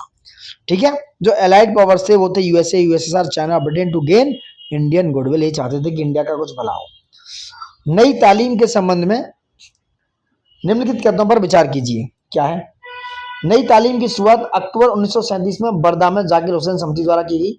नई तालीम का मुख्य विचार था गतिविधि के माध्यम से सीखना। कौन सा सही है? बोथ आर सही, सी इज द राइट आंसर। नई तालीम की बात हो रही है, बोथ आर सही। नेक्स्ट बात करते हैं, वर्ष 1859 में नील विद्रोह के संदर्भ में निम्नलिखित कथनों पर विचार कीजिए। क्या है? दिगंबर विश्वास और विष्णु विश्वास ने बंगाल के प्रमुख क्षेत्रों में विद्रोह का नेतृत्व किया। सही है। जो नील विद्रोह हुआ 1859 में, आपको पता है, दिगंबर विश्वास और विष्णु विश्वास इसमें हेड करे थे। सरकार ने विद्रोह का दमन कर दिया और आदेश दिया कि किसान नील उत्पादकों की जमीन पर नील की कृषि करने से मना नहीं कर सकते हैं। इनमें से कौन सा सही है दोस्तों? सेकंड गलत है, पहला सही है, यानी कि A is the right answer, केवल एक। क्योंकि ये रिकमेंडेशन आई भाई 1860 में कि there is no right to could not be compel, यानी कि उनको जबरदस्ती की इंडिगो की खेती नहीं की जा सकती, इट इज नॉट लीगल, तो सेकंड गलत हो गया। नेक्स्ट है, वर्ष 1936 में अखिल भारतीय किसान सभा के संबंध में या इसकी स्थापना के संबंध में इसके महासचिव के रूप में किसने कार्य किया? 132 की बात कर रहा हूँ, एनजी रंगा। एनजी रंगा ऑल इंडिया किसान सभा के फाउंडिंग मेंबर थे। ऑल इंडिया किसान सभा को फाउंड किया गया लखनऊ में अप्रैल 1936 में। याद रखना, 1936 में अखिल भारतीय किसान सभा को क्या किया गया? फाउंडेशन हुआ दोस्तों। ठीक है, क्यों? फार्मर्स को मोबिलाइज करने के लिए अगेंस्ट जो कॉलोनियल और फ्यूडल एक्सप्लॉयटेशन हो रहा था। ठीक है, इसमें स्वामी सहजानंद सरस्वती थे जो प्रेसिडेंट थे, और एनजी रंगा प्रेसिडेंट कौन थे? सहजानंद सरस्वती थे, स्वामी सहजानंद सरस्वती प्रेसिडेंट थे, एनजी रंगा जनरल सेक्रेटरी थे। Got it? एनजी रंगा कौन? General secretary. ये एक किसान मैनिफेस्टो था। ठीक है, इंदुलाल याग्निक इन्होंने बात की थी, spread the idea of, Indulal Yagnik भी काम किए थे इन्होंने, ऑल इंडिया किसान सभा की जो विचारधारा थी उनको फैलाया। बारडोली सत्याग्रह के दौरान महात्मा गांधी ने क्या भूमिका निभाई? उन्होंने वर्ष 1928 में बारडोली का दौरा किया, जो इस कारण का समर्थन करने के लिए एक प्रतीकात्मक कदम था। क्या था? प्रतीकात्मक कदम था। बारडोली सत्याग्रह 1928 में, जिससे वल्लभ भाई पटेल हेड कर रहे थे। Leadership was under the primary head of the Vallabh Bhai Patel and he invited to lead the agitation of February 1926 to Gandhi. Get it? नहीं, पटेल जी को इन्वाइट किया 1926 में, गांधी को सॉरी। 1940 के अगस्त प्रस्ताव, अब मैं क्रिप्स प्रस्ताव बता चुका हूं, मार्च 1942 में मैचिंग के लिए आता है। अगस्त प्रस्ताव 1940 में भारतीय राष्ट्र कांग्रेस की क्या प्रतिक्रिया थी? इसने प्रस्ताव को अस्वीकार कर दिया। अगस्त प्रस्ताव को क्या किया? Rejected the August offer of 1940 propose by the viceroy. उस समय कौन था? लिन लिथगो वाइसरॉय था। क्योंकि the offer was dominion status but India want to self rule. ठीक है, जवाहरलाल नेहरू ने उसमें डिसमिस किया डोमिनियन स्टेटस को। उन्होंने कहा कि डेड एज ए दूर nail, while Mahatma Gandhi criticized the declaration for widening the gulf between the nationalists and the British ruler. और Muslim League welcome the virtual veto assurance provides minorities specially favour their demand for partition. क्योंकि Muslim league तो भैया इसको चाहती थी कि भाई अलग अलग हो जाए, तो ऐसा हुआ। सूर्यसेन के संबंध में निम्नलिखित में से कौन सा सही है? सूर्यसेन की बात हो रही है। उन्होंने असहयोग आंदोलन में भाग लिया, नॉन कॉपरेशन मूवमेंट में। ठीक है, वह उन कुछ क्रांतिकारियों में से एक थे जिन्हें कभी कैद नहीं किया गया। नहीं, ऐसा नहीं है, गलत है। उन्होंने वर्ष 1930 में बंगाल में चटगांव शासकागार छापे का नेतृत्व किया। कौन सा सही है? 1 और 3 सही हो गए, दूसरा गलत है, ऐसा नहीं है। उनको 1926 से, डेट याद रखो, 1926 से 1928 तक कैद किया गया था क्योंकि उनकी जो रिवॉल्यूशनरी एक्टिविटीज उनकी वजह से थी। ठीक है, और 1930 में उन्हें छोड़ा गया, मतलब ये बंगाल चटगार किया उन्होंने। निम्नलिखित में से किस समाचार पत्र प्रकाश ने जलियांवाला बाग की घटना के बाद जनरल डायर के समर्थन में एक सार्वजनिक निधि शुरू की थी? कौन सा ऐसा समाचार पत्र या प्रकाशन था जिसने एक कारनामा किया? ये था the morning post. Jallianwala Bagh massacre के बाद जो बहुत ज्यादा ब्रूटल, बहुत अनसिविलाइज फेस था ब्रिटिश रूल का, तो Hunter committee was appointed to investigate the incident but I was किया। जनरल डायर जिसने ऑर्डर दिया था कि मार दो, काट दो और इस तरह का किया, तो the house of Lord endorse is action. The morning post एक ब्रिटिश न्यूज़पेपर था ये, मॉर्निंग पोस्ट। तो इस तरह की हरामी पंथी यही लोग कर सकते हैं।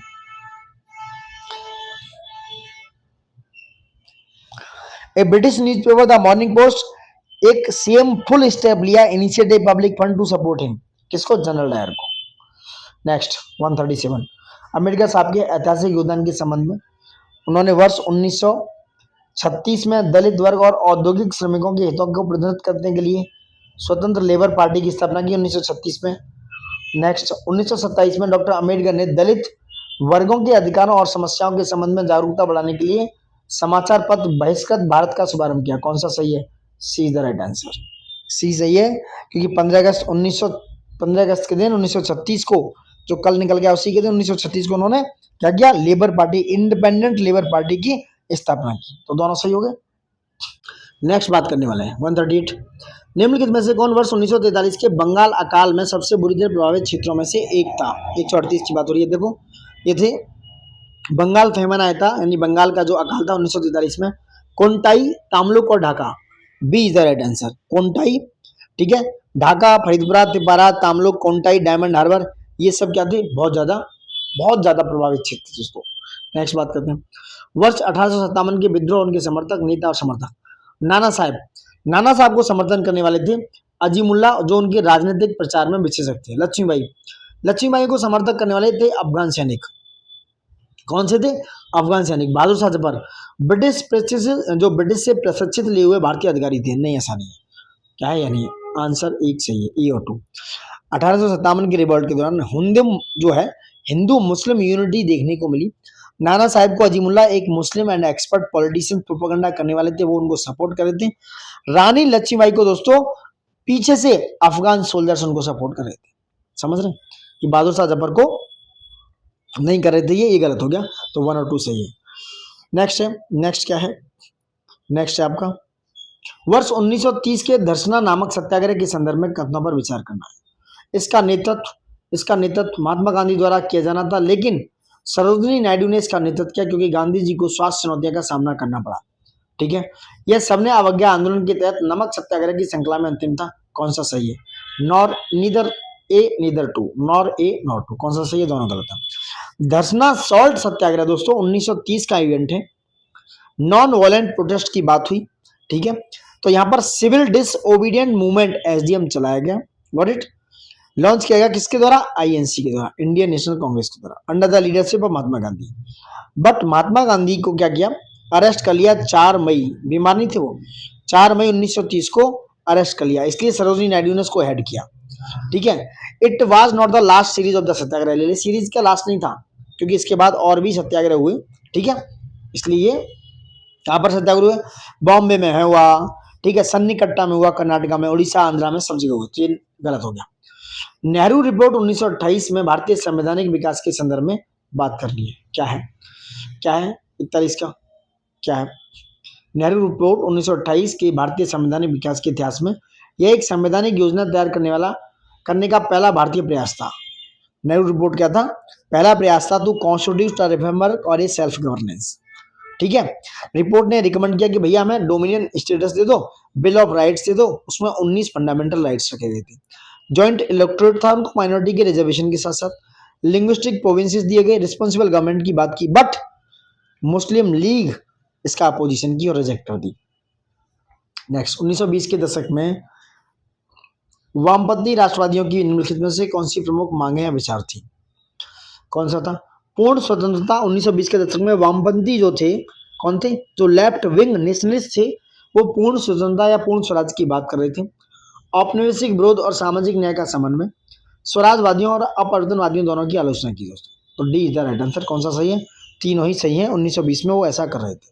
नेक्स्ट, 1916 में भारतीय राष्ट्रीय कांग्रेस के लखनऊ अधिवेशन के समय कथनों पर विचार करना है। इस अधिवेशन की अध्यक्षता एसी मजूमदार ने, एसी नहीं आरसी मजूमदार होंगे यार, नहीं एसी, हाँ अंबिका चरण मजूमदार सही है। अंबिका चरण मजूमदार ने यह अधिवेशन लगभग एक दशक बाद नरमपंथियों और गर्मपंथियों के पुनर्मिलन का प्रतीक था। कौन सा सही है?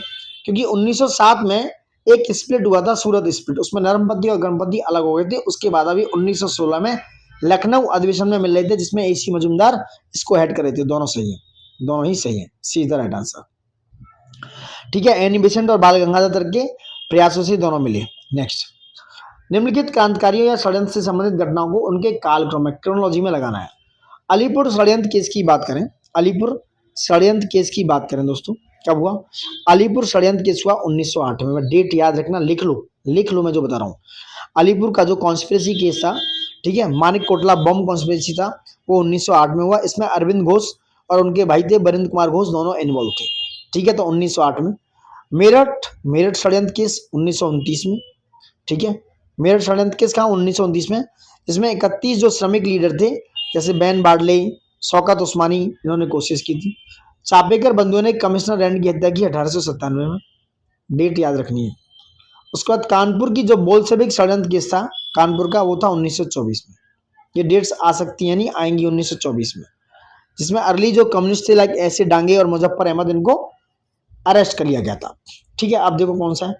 तो सबसे पहले हुआ चापेकर बंधुओं ने कमिश्नर रैंड की हत्या, तो तीसरा पहले आ गया, 1897 में हुआ। उसके बाद अलीपुर षड्यंत्र केस एक आ गया, 1908 में हुआ। उसके बाद कानपुर बोल्शेविक षड्यंत्र केस 4 आ गया 1924 में, और मेरठ षड्यंत्र केस 1929 में 2 आ गया। 3 1 4 2 कहाँ? A is the right answer. A is the right answer दोस्तों। नेक्स्ट बात करते हैं, भारत रक्षा अधिनियम 1915, यानी कि डिफेंस ऑफ इंडिया एक्ट 1915 के संदर्भ में क्या है?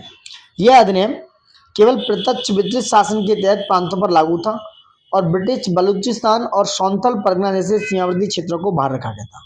नेक्स्ट, यह अधिनियम ने अधिकारियों को दुश्मन की सहायता करने में संदेह में व्यक्तियों को गिरफ्तार करने का अधिकार दिया, यहाँ तक कि कुछ मामलों में मृत्युदंड भी निर्धारित था। कौन सा सही है दोस्तों? बी सही है, केवल 2 दोस्तों। डिफेंस ऑफ इंडिया एक्ट के बारे में सही है। इसने एंटायर ब्रिटिश इंडिया को अपने अंडर में रखा हुआ था, ब्रिटिश बलूचिस्तान भी था और सौंथल भी इसके अंडर में था, जो सौंथल परगना है। तो पहला गलत हो गया और ये दूसरा सही हो गया। नेक्स्ट, वर्ष 1911 में बंगाल विभाजन के समय, ठीक है, बंगाल 1911 बंगाल विभाजन का निरस्तीकरण के संदर्भ में कौन सा कथन सही है? यह निरस्तीकरण वायसरॉय हार्डिंग द्वितीय के कार्यकाल के दौरान किया गया। निरस्तीकरण के पश्चात बिहार तथा ओडिशा का बंगाल में विलय कर दिया गया। विभाजन के निरस्तीकरण उपरांत राजधानी दिल्ली स्थानांतरित कर दी गई। कह रहे कौन सा सही है? कौन सा सही दोस्तों? दूसरा गलत है, क्योंकि निरस्तीकरण के पश्चात बिहार ओडिशा बंगाल का विलय नहीं किया था। 1 और 3 सही है। 1 और 3 इज द राइट आंसर। ठीक है, पार्टीशन जो बंगाल का हुआ दोस्तों, लॉर्ड हार्डिंग सेकंड के समय, उसका कार्यकाल है 1910 से 16 के बीच में। ठीक है, राजधानी कहाँ ले गए? दिल्ली ले गए। समझ रहे हैं? कौन सी ले गए? दिल्ली। बिहार और उड़ीसा को मर्ज नहीं किया बंगाल के साथ, बल्कि इनको सेपरेट प्रोविंस बना दिया, असम को अलग प्रोविंस बना दिया। ठीक है, बिहार को अलग और असम को अलग प्रोविंस बना चुके थे। सॉरी। ठीक है, नेक्स्ट है, निम्नलिखित में से कौन औपनिवेशिक भारत में कॉलोनियल इंडिया में इल्बर्ट बिल विवाद के महत्व का सबसे अच्छा वर्णन करता है? कौन सा है? औपनिवेशिक न्याय प्रणाली में नस्लीय भेदभाव को उजागर किया गया। मुझे लगता है B is the right answer. I think कि 147 का बी। इल्बर्ट बिल कंट्रोवर्सी दोस्तों 1883 की 1883 की, जिसमें ये एक्सपोज किया गया था कि रेशियल डिस्क्रिमिनेशन हो रहा था कॉलोनियल जो औपनिवेशिक जज थे ना उनके बीच में और इंडियन जज के बीच में। ठीक है, जो कर्टनी इल्बर्ट था वो इंडियन जज को एम्पावर करा था यूरोपियन ब्रिटिश सब्जेक्ट के दोस्तों एक क्रिमिनल केसों में। तो ये औपनिवेशिक न्याय प्रणाली में नस्लीय भेदभाव को उजागर किया गया और डाइल्यूट कर दिया गया था उस समय। नेक्स्ट बात करते हैं, निम्नलिखित में से किसने भारत में फराजी आंदोलन की स्थापना की? कौन था फराजी आंदोलन? हाजी शरीयतुल्लाह। इंपोर्टेंट है। फराजी आंदोलन दोस्तों सोशियो रिलीजियस रिफॉर्म मूवमेंट था, सोशियो रिलीजियस रिफॉर्म मूवमेंट था 19वीं सेंचुरी का। ये इनका एम था कि ये प्यूरिफाई कर रहे थे इस्लाम को, जो अन इस्लामिक प्रैक्टिस थी उनको हटाकर, ठीक है, स्पिरिट ऑफ इस्लाम को ट्रू स्पिरिट ऑफ इस्लाम को ये लाना चाहते थे। जो फर्ज है, फर्ज उर्दू का वर्ड है, ऑब्लिगेटरी ड्यूटीज जो इंजॉइंग जो कुरान में गिवन है उनकी बात कर रहे थे। तो हाजी शरीयतुल्लाह ने दोस्तों 1820 में इस मूवमेंट की व्याख्या रखी और आगे बढ़ाया दोस्तों। नेक्स्ट है 149, स्वामी दयानंद सरस्वती द्वारा स्थापित आर्य समाज आंदोलन की प्रकृति का निम्नलिखित में से कौन से सबसे अच्छा वर्णन है? यह स्वरूप में पुनरुत्थानवादी लेकिन विषय वस्तु में सुधारवादी था वो। ठीक है, आर्य समाज दयानंद सरस्वती के द्वारा एक रिवाइवलिस्ट मूवमेंट था दोस्तों। क्या था? रिवाइवलिस्ट मूवमेंट था। ठीक है, स्वरूप में क्या था? वो पुनरुत्थानवादी था, रिफॉर्मिस्ट आगे एजेंडा था उसका, क्योंकि they want to revival the help mobilise support and reform the agenda. ये spiritual and socio political reform movement था दोस्तों। Next question 150, the last day question है आपका, क्या है? 150, जनजातीय विद्रोह जो ट्राइब्स यानी कि जो ट्राइबल रिवॉल्ट हैं और उनको ईयर्स की बात हो रही है, क्या है? पहाड़िया विद्रोह दोस्तों 1778 में हुआ। कहाँ? 1778 में। चुआर विद्रोह 1795 से 1816 तक। संताल विद्रोह हुआ 1855 से 56 तक। और कौल विद्रोह हुआ 1831 तक। यानी कि answer is 2314 is the right answer. 2314 is the right answer. A is the right answer दोस्तों। ठीक है, जो पहाड़िया विद्रोह है वो 1778 में कहाँ हुआ?